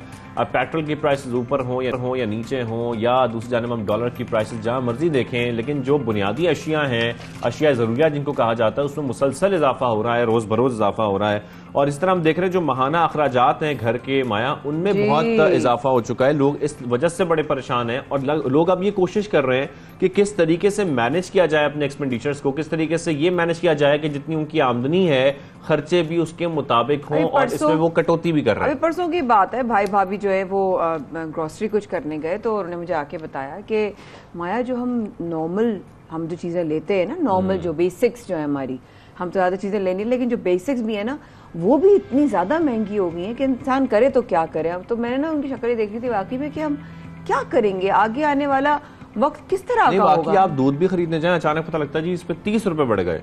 एक साथ पैसे ऐसे बढ़ते हैं कि पहले होता ना 1 रुपया 2 रुपए बढ़ गए, अब 30 रुपए बढ़ गए, इस पे 20 रुपए बढ़ गए। तो इस पे ओवरऑल आपके ओवरऑल जो बजट है जाहिर है उसमें बहुत असर आता है। लेकिन खैर ये तमाम खर्चे वालिदैन इससे परेशान है, और उस परेशानी में हम ये भी देख रहे हैं कि हर वालिद की, हर माँ बाप की कोशिश होती है कि अपने बच्चों को अच्छे स्कूल में पढ़ाया जाए, अच्छे इदारों में पढ़ाया जाए। और पाकिस्तान का एजुकेशन सिस्टम ऐसा है कि फिर प्राइवेट स्कूल्स की तरफ जाया जाता है वालिदैन की जानिब से। लेकिन ये भी लोग देख रहे हैं अब कि स्कूल्स की जो फीसेज हैं माया उसमें मुसलसल इजाफा किया जा रहा है। लोग अगर जाते भी हैं माँ बाप के, उनको बच्चों को बेहतर एजुकेशन चाहिए, तो बेहतर एजुकेशन का मतलब है बेहतर खर्चा। जितनी बड़ा अच्छी एजुकेशन उतना अच्छा आपको पैसा लगाना पड़ेगा। और फिर माँ बाप ये सोचते हैं कि यार हम किस तरह मैनेज करें, हम बच्चों को अच्छी तालीम भी दिलाना चाहते हैं, महंगाई आप देखिए किस तरफ जा रही है। और इस तरह तालीमी इदारे जो हैं अगर वहां पर माँ बाप की जेब को नहीं देखेंगे तो फिर क्या होगा। बिल्कुल। और फिर वालिदैन ये कहते हैं कि हम इस महंगाई के खिलाफ किस अदालत में जाकर किसके खिलाफ मुकदमा करेंगे। बात बिल्कुल वैलिड है। बढ़ती महंगाई कैसे तालीम पर असरअंदाज हो रही है, इस पर मजीद बात करने के लिए मैं ज्वाइन किया और पाकिस्तान पेरेंट्स एसोसिएशन के सदर जाफरी साहब ने। वो सब आपको खुशामदीद कहेंगे सबसे पहले पाकिस्तान में। अब सर, जिस तरीके से हम देख रहे हैं बढ़ती महंगाई, ऊपर से जो महंगी स्कूल फीसेज हैं, इसमें मुसलसल इजाफा हो रहा है। अब वालिदैन बच्चों को पढ़ाना चाहते हैं तो फिर वो क्या कर रहे हैं? प्रोग्राम में लेने का और हमारा मौक़िफ़ जानने का, देखें हम तो बात करते हैं सीधी सीधी कानून की। महंगाई हो रही है तो सिर्फ स्कूलों के लिए नहीं हो रही है, पेरेंट्स के लिए हो रही है, बल्कि ज्यादा जो हो रही है वो पेरेंट्स के लिए हो रही है, क्योंकि बहुत बड़ा तबका जो है तनख्वाहदार है। सही बात। तो वो तो बात ये है कि आपने अभी ये कहा कि जेब, वालिदैन की जेब का ख्याल क्यों नहीं करते स्कूल। मैं कह रहा हूँ नहीं करें, हम उनसे कोई एहसान नहीं मांगते हैं। हम तो ये कहते हैं कि जो तुम कानून के मुताबिक ले सकते हो वो लो, जो वो नहीं करते हैं। तो उनके पास एक अप्रूव्ड फीस है। देखें, कोई अगर महंगाई हुई है तो किसी को एग्जाम्पशन नहीं है, स्कूल को भी एग्जाम्पशन नहीं है। वो ये कह के क्यों फीस बढ़ा सकता है कि जी बहुत महंगाई हो गई है? उसको एग्जाम्पशन तो हमें भी नहीं है, तनख्वाहदार को भी नहीं है, कारोबारी को भी नहीं है, ताजिर को भी नहीं है, तो स्कूल को क्यों है? और ये कोई रीजन नहीं है। देखें, होता क्या है, जब स्कूल रजिस्टर होता है ना तो ये बाकायदा अपने अखराजात बता करके एक चीज का तयन करा के उसको कानूनी तौर पे अप्रूव करवाते हैं। ये करते नहीं है। क्यों नहीं करते हैं भाई? कानून से मावरा है। कौन है ये? मैं बहुत सारे लोग इनको तालीमी माफिया और निजी स्कूल प्राइवेट माफिया कहते हैं। मैं माफिया का लफ्ज इस्तेमाल नहीं करता हूँ, लेकिन मुझे ये फिर कोई ये समझा दे कि और माफिया कहते किसको है फिर। लेकिन अमूल भाई, साथ में ये भी देखें ना, स्कूल ने अपनी मर्जी की, अलग अलग स्कूलों ने अपनी अपनी मर्जी की फीसें जो है मुकर्रर कर ली हैं। क्या कोई ऐसा निजाम, कोई सिस्टम, कोई चेक एंड बैलेंस, कोई इस तरह का थ्रेड, कोई सर्कल कि कम से कम स्कूल की फीसें जो है यकसा हो, उन पर, इस पर कुछ मैक्सिमम कोई कैपिंग हो? मैं आपको जवाब देता हूँ। देखिए, स्कूल की फीस, प्राइवेट स्कूल की फीस जो है ना, उसका यकसा होना मंतकी तौर पे बहजत पेरेंट्स में मैं मानता हूँ कि मुमकिन नहीं है। उसकी बहुत सारी वजूहात हैं, लेकिन हमारा मसला ये है, बुनियादी मसला ये है, निजी स्कूलों पे तो हम बाद में आते हैं। बुनियादी मसला तो ये है कि मेरे बच्चे कानून और आइन के मुताबिक मुफ्त तालीम हासिल करने के हकदार हैं। वो क्यों नहीं मिलती है मेरे बच्चों को? मैं क्यों मजबूर हूँ किसी इनके पाँव पड़ने के? मुझे अपने स्कूल में बच्चों का दाखिला दे दो। जो बात है, होना तो ये चाहिए कि जो सरकारी स्कूल है उनमें इतना बुलंद मेयार होना चाहिए कि मेरे बच्चों क्या आपको प्राइवेट स्कूल से भेजना ही ना पड़े अपने बच्चों को। बिल्कुल, वहाँ का म्यार इतना होना चाहिए कि वहाँ के एडमिशन में मुकाबला हो कि किसी तरह मेरा। अच्छा, लेकिन अमूद साहब, मुझे यहाँ पर ये बात समझाइएगा, आपकी बाकायदा एक एसोसिएशन है जिसमें बहुत सारे आप लोगों के मेंबर्स हैं, आप उसके सदर हैं और आप लोग रिप्रेजेंट करते हैं खासतौर पर तमाम पेरेंट्स को। ये जो तमाम फिर पेरेंट्स के मुतालबात होते हैं, फिर इसको किसके सामने रखा जाता है? फिर एसोसिएशन का क्या किरदार है इस वक्त? अगर उन फीसेज में कमी भी नहीं की जा रही और किसी किस्म की कोई बात भी नहीं मानी जा रही, तो फिर आप लोग अपने मुतालबात कहाँ लेकर जाएंगे? देखिए, हमारे पास जो सबसे बड़ा फोरम है ना, जहाँ मुतालबात, आखिरी जो फोरम है जहाँ पे हम लेके जाते हैं, वो है अदालत। अदालत सबसे, और ये सबसे बड़ा फोरम है। सबसे पहला फोरम है डायरेक्टरेट जनरल, जिनके पास तमाम इख्तियारात हैं, जिनके तहत ये स्कूल रजिस्टर होते हैं। हम यहीं से जो हम तो पूरा कानूनी तर्ज अमल इख्तियार करते हैं। हम सबसे पहले डायरेक्टरेट के पास ही जाते हैं, उनके पास शिकायत करते हैं। वहाँ दाद रसी नहीं होती है तो मजबूरन हाई कोर्ट और उसके बाद सुप्रीम कोर्ट जाते हैं, और ये सब काम हम ऑलरेडी कर चुके हैं। एसोसिएशन का किरदार यही है कि जो हमारे साथ ज्यादती हो रही है उसके खिलाफ आवाज उठाएं, उसको उस ज्यादती को खत्म करने की कोशिश करवाएं। हम आप कह सकते हैं कि एक स्पेशल ग्रुप के तौर पे ही काम कर सकते हैं। हम बाख्तियार तो नहीं है, हम खुद से तो नहीं कर सकते, हम वजह फाड़ करके ये तो नहीं कह सकते हम फीस नहीं दे रहे, लेकिन जो हम कर सकते हैं वो हम कर रहे हैं, और यही हमारा काम है और करते रहेंगे इंशाल्लाह। वैसे अगर अमूल भाई समझने की कोशिश करें हम, तो प्रोसीजर होता क्या है, जरा हमें वॉक थ्रू कराएंगे प्लीज? बिल्कुल, देखिए, प्रोसीजर होता है जब कोई स्कूल बनाया जाता है, बनने से पहले, एस्टैब्लिश करने से पहले तमाम कार्रवाई होती है, तमाम अखराजात का तखमीना लगाया जाता है, और वो प्रॉपर कागजात होते हैं, डॉक्यूमेंटेशन होती है जो डायरेक्टरेट ऑफ एजुकेशन में जमा की जाती है। फिर उसका इंस्पेक्शन होता है, बाकायदा हर चीज बताई जाती है। हमारे स्कूल में एसी है, हमारे स्कूल में इतनी क्लासें हैं, हमारे स्कूल में स्विमिंग पूल है, हर चीज का खर्चा निकाल करके फिर एक तखमीना लगाया जाता है कि अगर यहाँ तक 500 बच्चे पढ़ेंगे तो स्कूल का खर्चा पर बच्चा कितना आएगा।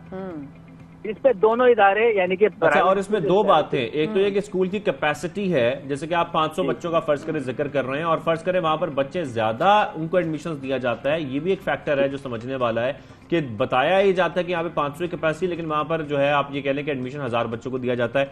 दूसरी बात मुझे ये बताइएगा कि अगर किसी स्कूल ने फीस अपनी बढ़ानी है तो उसका क्या, उनको क्या रूल्स एंड रेगुलेशंस फॉलो करने पड़ते हैं, उनको क्या बताना पड़ता है? मैंने आप पहले भी अर्ज किया, इसमें यही है कि एक प्रोविजन है कि अगर कोई ऐसी मुसीबत आ गई है कि आपको हर हाल में फीस बढ़ानी है और खर्चे स्कूल के पूरे नहीं हो रहे हैं, तो एक दरखास्त देनी पड़ती है डायरेक्टरेट ऑफ एजुकेशन में, जहाँ से अपना स्कूल रजिस्टर कराया है। वो दरखास्त देने के बाद इंस्पेक्शन होता है, इंस्पेक्शन में ये चेक किया जाता है कि भाई ये आया, इनकी दरखास्त जायज है या नहीं है, और अगर वो जायज होती है तो प्रोविजन उनके पास इख्तियार है कि वो फीस बढ़ाने का इख्तियार दे दें उनको। लेकिन यहाँ पे तो ये होता है कि आप ये तमाम बातें छोड़ें, एनुअल चार्जेस की मैं बात करता हूँ। एनुअल चार्जेस पूरी एक महीने की पूरी फीस, चाहे वो 3000 रुपए हो या चाहे वो 30,000 रुपए हो, हर स्कूल हर बच्चे से ले लेता है। और मैं आपको कम से कम सिंध की ये गारंटी दे सकता हूँ, और गारंटी इस बुनियाद पर दे सकता हूँ कि जो साबिका डायरेक्टर जनरल थे मसूद सिद्दीकी साहब, ये उन्होंने मुझे खुद ये बात बताई है। राफिया मल्ला जो अभी मौजूद है, उन्होंने भी मुझे ये बात कंफर्म की है कि उन्होंने किसी स्कूल को एनुअल चार्जेस के अलाउंस नहीं दिए, किसी स्कूल को चार्जेस दी, लेकिन तमाम स्कूल चार्ज करते हैं। जब आप स्कूल से पूछने जाए, सर ये तो जुल्म है ना फिर माँ बाप की जेब पर, शदीद जुल्म है, ये तो बहुत बड़ा पहाड़ है उनके ऊपर। बिल्कुल ऐसे ही ऑल पाकिस्तान पेरेंट्स एसोसिएशन के सदर उमद जाफर साहब हमारे साथ मौजूद हैं। उनकी बातें मुझे इसलिए समझ आ रही हैं कि मैं बहुत सारे बच्चों को आसपास से जानता हूँ माया, जिनसे बच्चों से स्कूल की फीस के साथ साथ स्विमिंग पूल की फीस और लाइब्रेरी की फीस अपन क्या क्या लिया जाता है, जब जाके देखो तो स्विमिंग पूल खुश्क पड़ा होता है, वो कभी इस्तेमाल ही नहीं हुआ। तो खैर ये सब कुछ होता रहा है और हम लेकिन अगर आपके घर के 2-3 बच्चे भी एक स्कूल में जा रहे हैं तो आपकी जेब पे तो बहुत ज्यादा हैवी पड़ जाएगा ना। This is not right. बाकी जुल्म में और पकड़ होती है जरूर लाजमी, लेकिन प्रोग्राम में आगे लेके चलते हैं। आप बच्चों का जिक्र कर रही हैं, इसलिए बच्चों की सेहत बड़ी इंपॉर्टेंट है और सेहत के साथ साथ उनकी दांतों की सेहत बड़ी इंपॉर्टेंट है। यस, आइए आपको दिखाते हैं। और अब बात करते हैं हम दांतों की सेहत की। वाकई में अगर इंसान कहते हैं ना पर्सनल हाइजीन होता है, आपका एक एक्सटर्नल आपका एक मेंटेनेंस होता है, एक आपका इंटरनल मेंटेनेंस होता है, खा वो बड़े हों या छोटे हों। शाज़ेब, मेंटेनेंस इज मस्ट, और इंटरनल मेंटेनेंस तो बहुत ही आपकी बॉडी कैसे रखें बहुत बड़ा चैलेंज है ये, खासतौर पर वालिदैन के लिए। जब बच्चों की बात करते हैं तो वैसे तो खुद लाके उनको चॉकलेट दे रहे होते हैं, लेकिन खैर बहुत सारे वालिदैन परेशान हो जाते हैं जब वो देखते हैं कि बच्चों के दांत खराब हो रहे हैं टॉफीज खाने से, जिनको माया भी कुछ टॉफीज कह रही थी, और चॉकलेट्स खाने से। ये सारे मसाइल आते हैं, लेकिन अपने दांतों की हाइजीन जैसे कि माया कह रही है उसको मेंटेन कैसे रखना है, इसके साथ साथ उनकी सफाई कैसे रखनी है, ये बहुत इंपॉर्टेंट है। तो आज हम ये सब कुछ जानना चाहते हैं। लेकिन एक और बात भी है, इससे पहले कि डॉक्टर साहब की तरफ जाएं, और हमारे प्रो शो में पहले भी आ चुकी हूँ, बहुत अच्छा फीडबैक था उसके बाद भी, बट एक चीज वो बहुत अहमियत रखती है, वो ये कि जो आप दांतों का ख्याल नहीं रखते, उससे गुजरता हुआ जो खाना आपके पेट में जाता है वो आपके पेट को क्या करता है, फिर आपकी बॉडी को क्या करता है। तो सिर्फ ये यहाँ तक महदूद नहीं है भैया, ये यहाँ से यहाँ और यहाँ से यहाँ तक भी जाता है। सवाल भी करना है गम्स के हवाले से कि अक्सर लोग टूथपिक इस्तेमाल करते हैं ना और गम्स में मार लेते हैं। खैर ये बहुत सारे सवाल आ रहे हैं, हम बात करते हैं। हमें ज्वाइन किया डॉक्टर अली ने स्टूडियोज में। अस्सलाम वालेकुम, कैसे हैं आप? कैसे हैं आप? ठीक ठाक हैं, अल्लाह का शुक्र। डॉक्टर साहब सवालात तो बहुत सारे हैं, लेकिन सबसे पहले ये बताइएगा जो बच्चे हैं जिनका आज हम जरा फोकस कर रहे हैं, इनका चॉकलेट्स खाना, टॉफीज खाना, बच्चों को रोकना तो बड़ा मुश्किल काम है, लेकिन क्या इनके दांतों का ख्याल रखा जा सकता है किस तरीके से? देखें, इसकी सबसे पहले शुरुआत होती है पैदा होते ही बच्चे की, और जब बच्चा माँ के पेट में होता है तब से।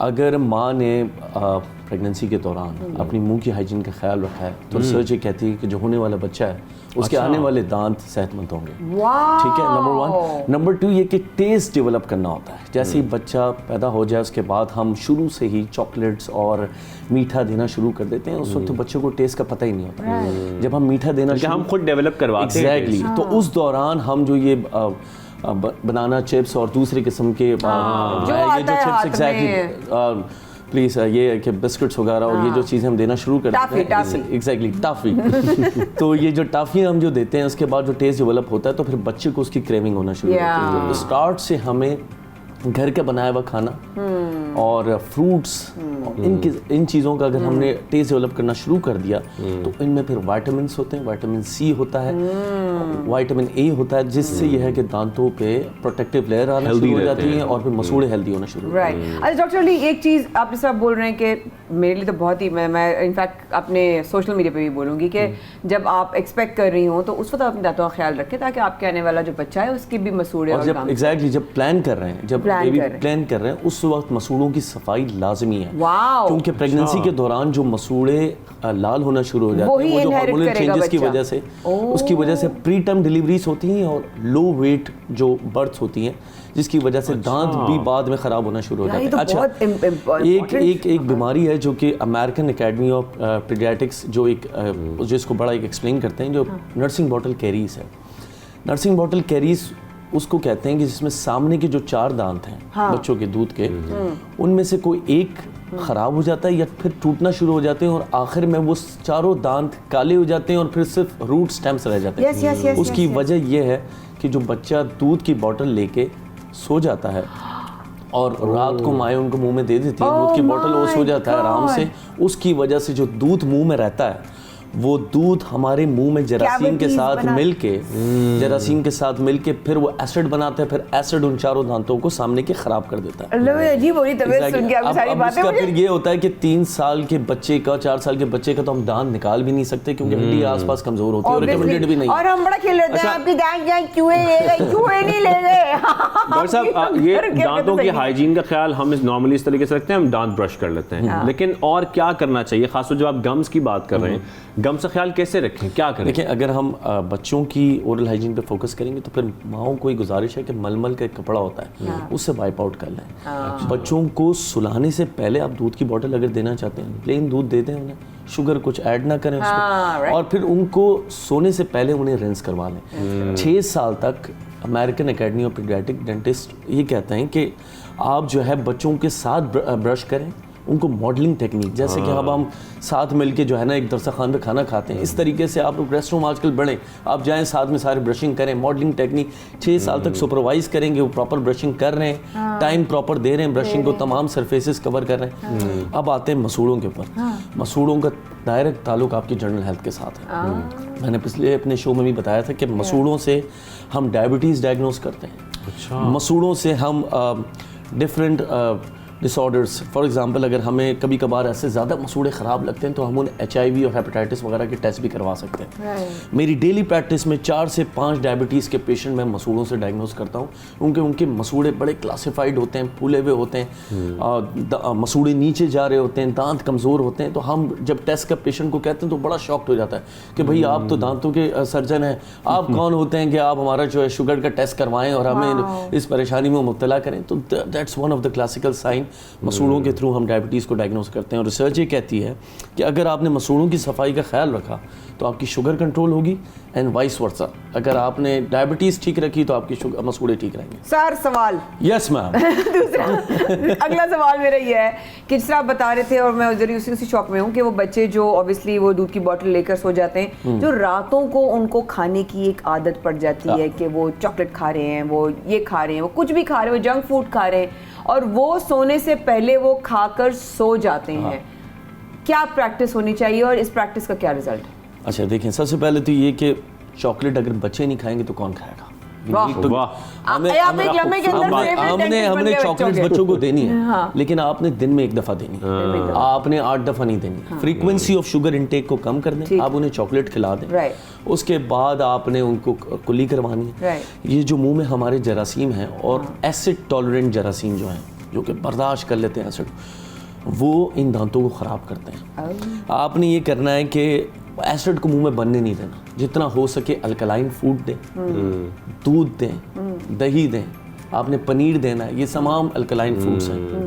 आपने उनको ब्रोकली देनी है, आपने सब्जियां देनी है उन्हें, ग्रीन वेजिटेबल्स, एग्जैक्टली, फ्रूट्स देना है, बनाना देना है जिसमें पोटेशियम वगैरह, आपने ये चीज़ें उनको देनी है ताकि उनकी जो है ना अल्कलाइन उनका वो रहे। और थूक, देखिए थूक की इंपॉर्टेंस भी मैं आप लोगों को बता दूं कि जितना ज़्यादा मुंह में थूक रहता है वो इतना ज़्यादा हमारे लिए प्रोटेक्टिव है। और एक समझ लें कि नेचुरल माउथ वॉश है जो खुदा ने हमें गिफ्ट किया है। यही वजह है कि नीचे के दांतों में कैविटीज़ नहीं बनती, बच्चों की ज़्यादा ऊपर बनती हैं, क्योंकि नीचे ज़बान होती है और ज़बान में थूक होता है। अच्छा, ये वैसे वाकई बड़ा खूबसूरत फैक्ट है जो हमें नहीं पता था, इस बारे में नहीं पता था। डॉक्टर साहब मुझे थोड़ा सा बताएगा, बच्चों का खैर हम जिक्र कर रहे हैं कि बार बार बच्चों के दांतों पे कुछ लाइंस आ जाती हैं, लेकिन एक स्टेन्स का प्रॉब्लम बड़ों को भी होता है, और वो चाय से होता है, सिगरेट से होता है, जिस मर्जी चीज से होता है। स्टेन से कैसे बचा जा सकता है, बचाया जा सकता है बच्चों को भी और बड़ों को भी? जरा इस पे थोड़ा देखिए। स्टेन, पहले तो मैं थोड़ा सा क्लियर कर दूं कि स्टेन और कैविटी में फ़र्क है। ठीक है। कैविटी एसिड बनने की वजह से, तेज़ाब बनने की वजह से, जो मुंह में बैक्टीरिया है, खाना अगर मुंह में फंस गया तो उस बैक्टीरिया ने उसको एसिड में कन्वर्ट करके दांत को गला देना है, जो कि संगमरमर होता है। बिल्कुल।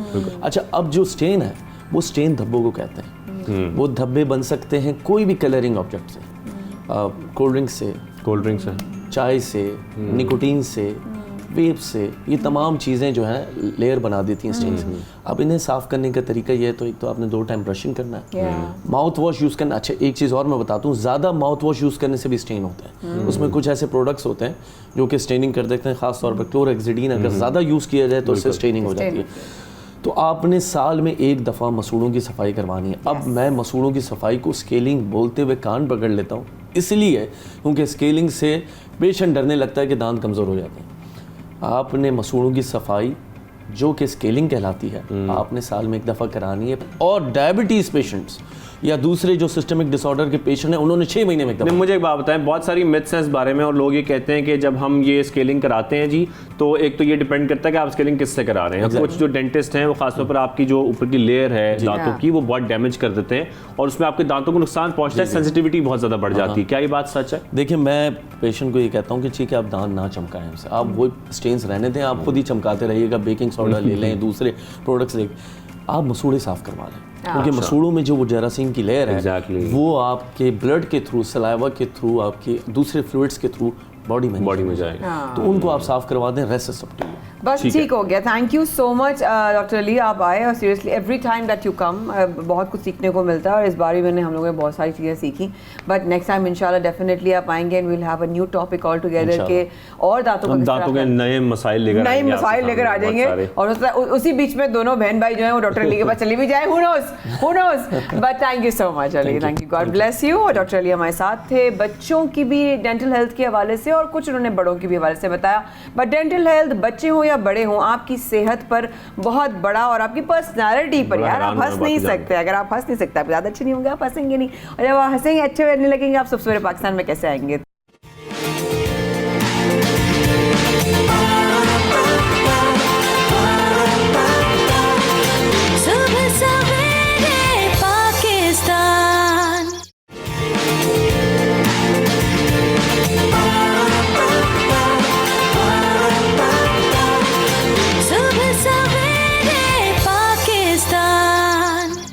Welcome back. आप देख रहे हैं सबसे बड़े पाकिस्तान, माया खान और शाहज़ेब अहमद के साथ। और हमने आपको कहा था प्रोग्राम के आगाज में कि आखिर में प्रोग्राम की यानी कि इख्तिताम पे हमारे साथ एक फिल्म कास्ट भी होगी जिनसे आपकी मुलाकात करवाएंगे। और फिल्म हमारी बहुत सारी आ रही हैं, ईद पर भी हमने देखा, उसके बाद भी एक और फिल्म आ रही है जो कि बहुत बहुत जल्द सिनेमा घरों की जीनत बनेगी। माया, कौन सी फिल्म है ये, किसके बारे में हम बात कर रहे हैं? मुझे तो इतना इंटरेस्ट है कि इसमें एक्शन और थ्रिलर है, मतलब भरपूर वायलेंस, और ऐसा पहला जो फ्रेम है ना वो मतलब उंगली काटते में शुरू होता है ना, मतलब ऐसी फिल्म चाहिए जो आपको जगा देना। तो मैं आई थिंक मैं बहुत एक्साइटेड हूँ जब मैंने कास्ट से मिली, और तमाम लोगों को मैं पहले से जानती हूँ।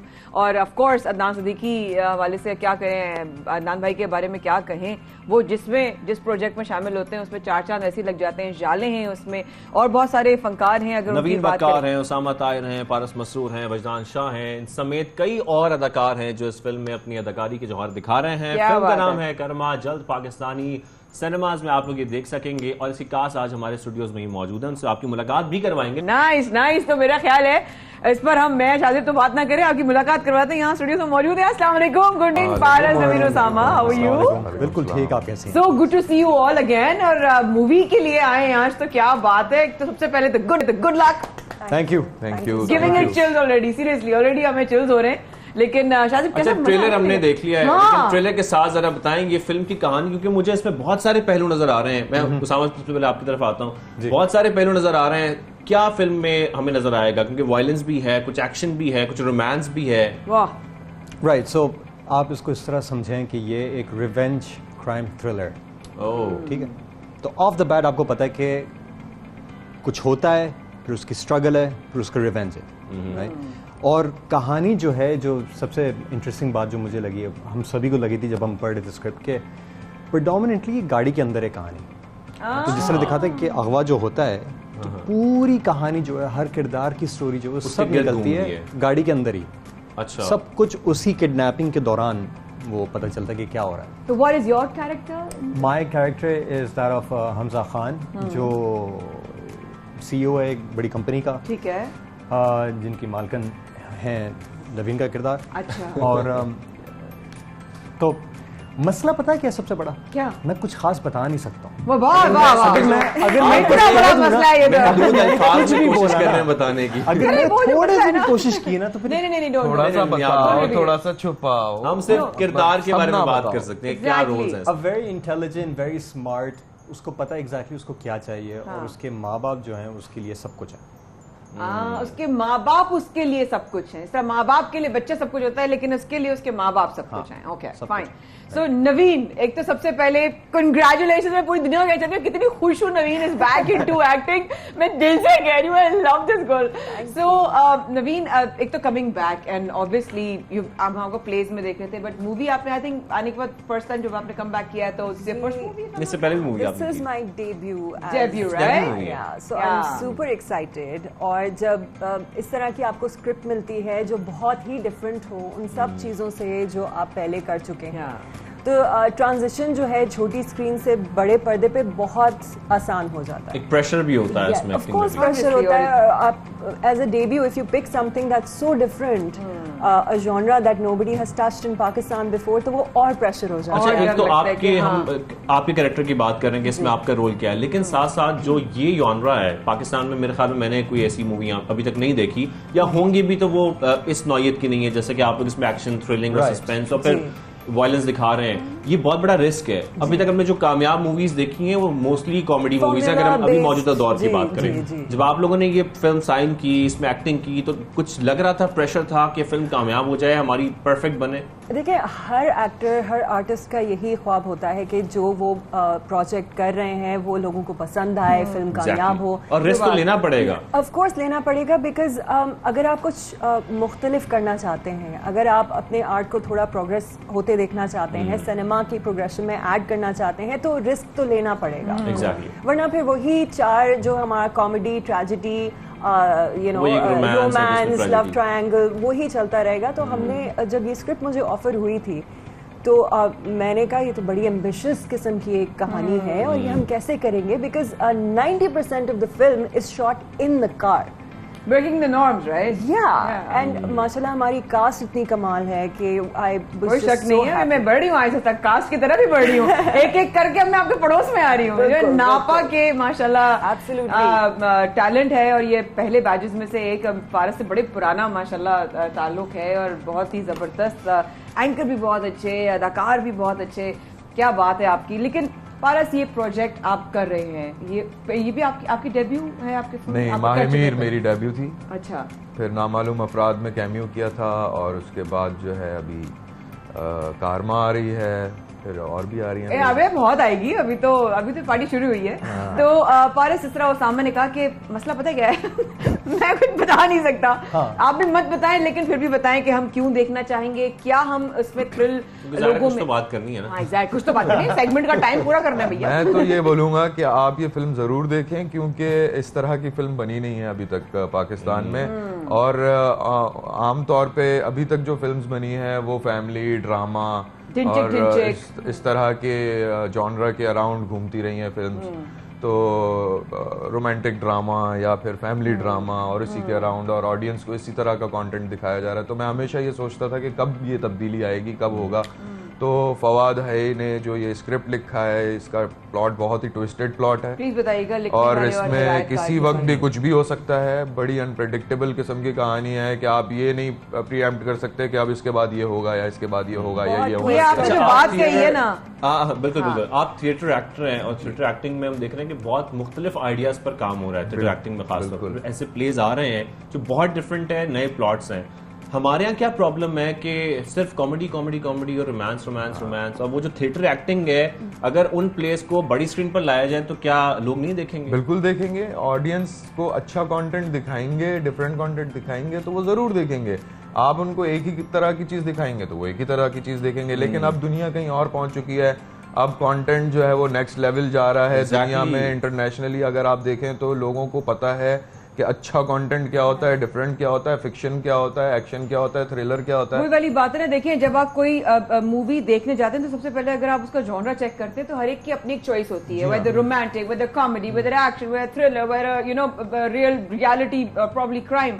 लेकिन हर एक का एक अपना होता है। जो आपने एक बात की ना कि आप अगला सीन प्रेडिक्ट नहीं कर सकते, प्रॉबली एज एन इंडिविजुअल मुझे ना वो पसंद है जिसमें मैं अगला सीन प्रेडिक्ट ना कर सकूं। And being from media, being from direction background, तो मुझे पता है कि मैं प्रेडिक्ट कर लेती हूँ बड़ी जल्दी से कि यार ये अगला सीन में ये होगा। लेकिन जब आप ना कर सके ना, वो चैलेंज होता है। बिल्कुल। और काशान अडवाणी जो डायरेक्टर हैं, उन्होंने जिस तरह से उसका स्क्रीन प्ले किया है और दोनों ने मिलकर, नजर आ रहा है तो वो उसमें ऐसा है कि एक तो लीनियर स्टोरी टेलिंग है, तो ये ऐसे सीधी लीनियर स्टोरी टेलिंग नहीं है, शुरू से लेकर आखिर तक, मतलब कहीं से भी कुछ भी हो सकता है, कहीं से कुछ शुरू हो सकता है। तो बहुत इंटरेस्टिंग मेरे लिए बहुत ज्यादा था। और जब मैंने स्क्रिप्ट पढ़ा, और मैं इस बात पे तो बहुत खुश हूँ कि अब इस तरह की फिल्म लिखी जा रही हैं या बनना शुरू हो गई है। एक अटेम्प्ट किया है। हाँ, और इस तरह के किरदार जो बड़े लेयर्स में हैं। अच्छा, मैं इस तरफ ये आ रहा था कि उसामा, अब हम एक चीज नोट कर रहे हैं नॉर्मली, अब क्योंकि एक नया दौर आ गया है, अब फिल्म्स हमें सीरीज फिल्म्स ऑनलाइन बहुत मिलती हैं, और हम देख रहे हैं कि वो जो कमर्शियल हीरोज थे ना वो खत्म हो रहे हैं, और कुछ नए एक्टर्स जिनमें टैलेंट है वो सामने आ रहे हैं एक्टिंग की बेस पे, कंटेंट की बेस पे। कि डिफरेंस पाकिस्तान में भी आ रहा है। आई थिंक ये अभी आहिस्ता आहिस्ता आ रहा है, मगर मिसाल के तौर पर जिस तरह हमारी जो फिल्म है अब उसमें भी यही है कि सबसे बड़ी बात यह है कि हमारी फिल्म में कोई हीरो कोई विलन नहीं है। एग्जैक्टली, मैं यही नोट कर रहा था कि सब जो है ना, सब में कुछ ना कुछ चल रहा है, कैरेक्टर्स, और जिस तरह लोग होते भी हैं, जिस तरह कैरेक्टर्स होते हैं। कोई बहुत दूध का धुला हुआ है तो वो शुरू से आखिर तक वैसे ही नहीं, इसमें सब ऐसे आपको लेयर्स नजर आएंगी, शेड्स नजर आएंगे कि आपको समझ नहीं आएगा कि आप किसकी साइड लें और किसको कहें कि नहीं यार कसूर तुम्हारा है। और सिचुएशन के हिसाब से एक और चीज है कि इसमें जो गाने हैं वो बहुत ही जबरदस्त हैं, और वो वैसे कन्वेंशनली नहीं है कि जो एकदम से सीन चेंज हुआ और डांस एक तो ये बात समझ में आती है। नहीं, वो आइटम नंबर तो नहीं है ना कहीं पे हमारे मैं ये कहता हूँ ऐसा कुछ नहीं है उसमें कि जो आपको लगे कि ये किसी रेलेवेंट नहीं पड़ोसी फिल्म की या किसी और जगह की, कि हम किसी के साथ मतलब बहुत हम हैंगओवर हुआ है किसी और, हाँ मतलब लेकिन इंस्पिरेशन है, जैसे डायरेक्टर राइटर की इंस्पिरेशन थी टेरेंटिनो की फिल्म्स को लेके या उस स्टाइल को लेकर, स्ट्रीट क्राइम और बहुत ही यू नो मुझे फीलर आ रहा है, बट उसमें आपको ये नहीं फील होगा कि कहीं से जो है कोई ऐसी ओरिजिनल फिल्म है। बिल्कुल, जब हमने पढ़ी थी ये स्क्रिप्ट, एटलीस्ट मैंने जब पढ़ा था, तो दिस इज समथिंग जो ड्रामे की दुनिया में या जो भी फिल्म जो मैंने पहली भी जो की थी बिल्कुल ही हटके थी, बिल्कुल ही हटके। और not just as an actor, as a viewer as well, जो मतलब मुझे भी फिल्में देखना पसंद है, तो मुझे वो बहुत अच्छा लगा कि यार ये तो अजीब ही चीज चल रही है। बिल्कुल, मेरा भी पहला सवाल यही था डायरेक्टर से जब मैंने स्क्रिप्ट पढ़ा, तो ये आप करेंगे कैसे? उन्होंने कहा आप देखिएगा पारस भाई, हम आपको दिखाएंगे कैसे करते हैं, हम दिखाएंगे क्या करने जा रहे हैं। और फिर जब हमने किया, और कमाल काम सारा कराची में ही ऑलमोस्ट शूट हुआ। मैं यही पूछा था कि कराची में सब शूट हुई है।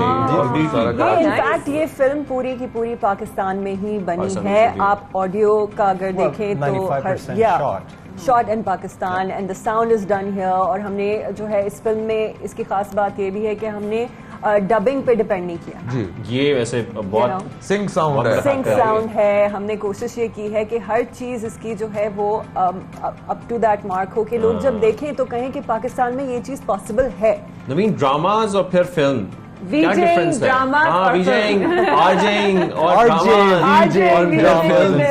ये कितना डिफरेंस लग रहा है आपको इस पूरे सफर में, खासतौर पे अब जब आप एक फिल्म कर रही हैं?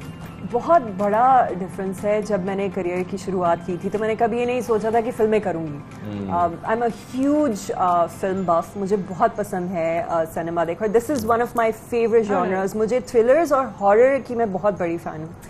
तो मुझे हमेशा होता था कि अगर कुछ किया आगे जाके, जो कि हम ड्रामों में अक्सर ढूंढते रहते हैं कि कुछ एक्साइटिंग करने को मिल जाए, लेकिन unfortunately it's a very stereotypical characters होते हैं, कहानी भी आप इतना उसको एग्जैजरेट नहीं कर सकते।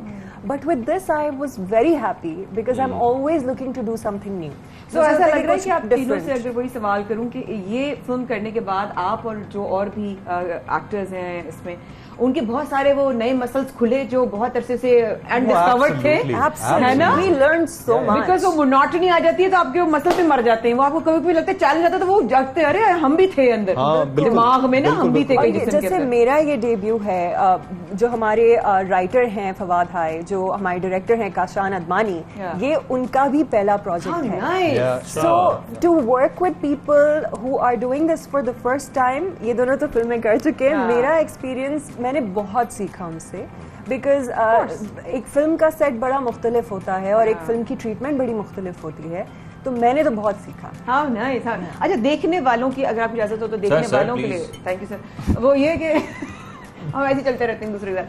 मैं सवाल के देखने वाला आज जो इस वक्त आपको देख रहा है वो आपको क्यों देखने आएगा, क्या उसको एक्सपेक्ट करना चाहिए, क्या उसको एक्सपेक्ट नहीं करना चाहिए, और कितना अपना दिमाग जो है ना वो ओपन माइंडेड करके पहुंचे कि नवीन फलां किरदार में थी तो नवीन को वैसा ना सोचे, उसामा को वैसा ना सोचे, और पारस को अदनान सिद्दीकी, जाले, खालिद अनम, एक्स जितने भी लोग हैं, एक्सेप्टेंस बहुत इंपॉर्टेंट है। एब्सोल्युटली। मगर मैं एक ही बात बोलूंगा, जो हमारा फिल्म का क्रक्स है, कुछ भी हो सकता है, कुछ भी हो सकता है। तो जो आप टीजर्स दे रहे हैं ना, ये बड़े ऐसे एक्साइटिंग है ये। तो आपको आके ही देखना होगा, फिर ही आपको समझ में आएगा कि। और मैं आपको ये भी यकीन दिला दूं कि जो उसामा को आज तक आपने देखा है, तो जब आप फिल्म देखेंगे उसमें आपको उसामा नजर नहीं आएगा, वो कैरेक्टर नजर आएगा। नवीन नजर नहीं आएंगी, वो कैरेक्टर नजर क्या आएगा। बात है। पारस आपको जो इस तरह अभी आपके सामने बैठा है ये नजर नहीं आएगा, कोई और ही किरदार नजर आएगा। एक चीज ये, दूसरी चीज ये कि साउंड डिजाइन जो है वो फिल्म में बहुत बड़ा पार्ट प्ले करता है, और इस फिल्म का साउंड डिजाइन नेक्स्ट लेवल है। अच्छा, फिल्म के टाइटल सॉन्ग्स जरा उस बारे में बताइए नवीन, आप बताइए प्लीज कि किस तरह से शेप अप किया है उसको, और क्या हमें कोई जो सिंगर्स हैं उसमें कौन कौन सुनाई देंगे, किनकी आवाज़ का जादू जाग रहा होगा? देखिए, जो हमारी फिल्म के जितने भी गाने हैं, जितना भी म्यूजिक है, वो बहुत सिचुएशनल तरीके से जो है गाने प्लेस, मतलब वो नहीं है जबरदस्ती का नहीं है, अचानक गाना आ जाता है, नहीं, ऐसा कुछ भी नहीं है। हर मूड, हर इमोशन के लिए एक गाना जो है वो मौजूद होगा। और जैसा कि हमने कहा कि हमारी फिल्म में कोई आइटम सॉन्ग टाइप कुछ ऐसा नहीं है, बट हमारे पास और चीजेस हैं। And you know, Kashan, because उनका ताल्लुक म्यूजिक के साथ इतना पुराना है कि व्हेन यू नो कि काशान अगर कोई गाना कर रहे हैं या म्यूजिक कर रहे हैं, तो आपको पता होता है कि you know it's going to be something beautiful. तो जितने भी गाने हैं फिल्म के, वो बहुत खूबसूरत तरीके से उन्होंने बनाए भी हैं, और उनकी मेलोडीज बहुत प्यारी हैं, रेंज भी है उसमें, आपको रॉक भी सुनाई देगा, फोक भी सुनाई देगा, बहुत मीठे गाने भी हैं, बहुत गुस्से वाले गाने भी हैं।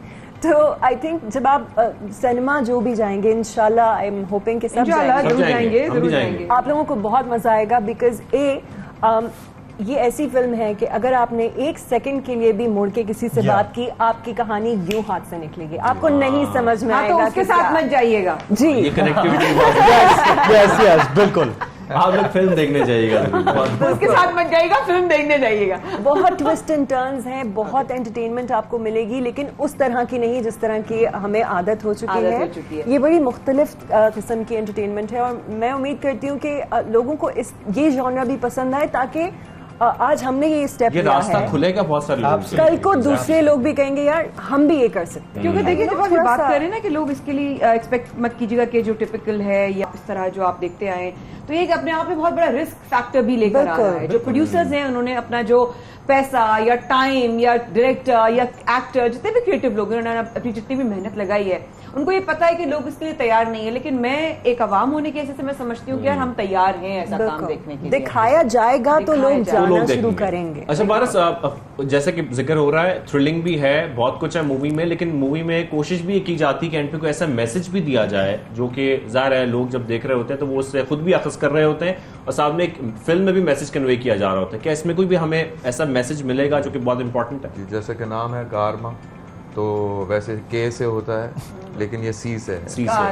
तो कार में गाड़ी है, गाड़ी में कार है, ये तो है ही है, लेकिन उसके साथ साथ आपको इसमें प्यार, मोहब्बत, रिवेंज, हसद, आग, बदला, ये सारे थीम्स मिलेंगे, और बड़ा ही एक मजे। एज ग्रुप बताएं, कौन से एज ग्रुप के लिए इसको टारगेट किया जा रहा है, या all age groups can cover? All age group सबके लिए, फैमिली के लिए तैयार कर दी गई है। हाँ, बहुत बहुत मेहनत से तैयार जी, वो करना पड़ा ऑब्वियसली। खैर, वो जब फिल्म रिलीज होगी उसके बाद हम ये बातें आपको बताएंगे कि हम, मैं सोचो फिल्म के बारे में दोबारा आप लोग इनवाइट करेंगे, बातें रह गई है ना, हम बातें तब करें कि जब आप लोग देखेंगे ना, फिर आप खुद बोलेंगे कि यार बताओ क्या हुआ। हम बताएंगे, हमें प्रीमियर पे आना है। प्रीमियर की आपने बात की कि मैसेज और थीम की बात कर रहे थे, तो हाँ, जैसा करोगे वैसा भरोगे। दिस इज द इंटेंशन पे बहुत, हाँ, यानी कि इंटेंशंस क्या है। हाँ, आप लोगों का फेवरेट कैरेक्टर अगर मैं पूछूं इस पूरी फिल्म में कौन सा है और किसका है? ओह मुश्किल सवाल यार, ये तो मेरी तरफ से आसान तो बिल्कुल एक्सपेक्ट मत कीजिएगा।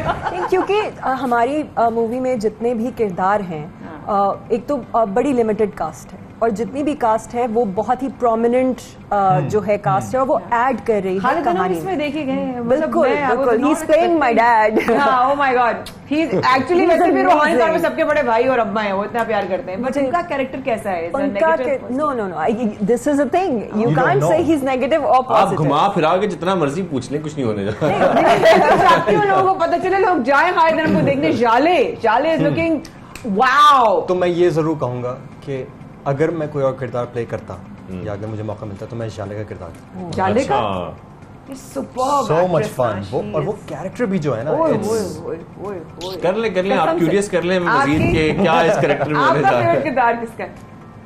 इन खातून का? क्या बात है, क्या मालकिन का? मैं कहने लगी थी I would have loved to play. अभी तो मैंने आपको बोला। साहब जाते जाते चंद सेकंड्स क्या कहना चाहेंगे सबको देखने वालों को? प्लीज।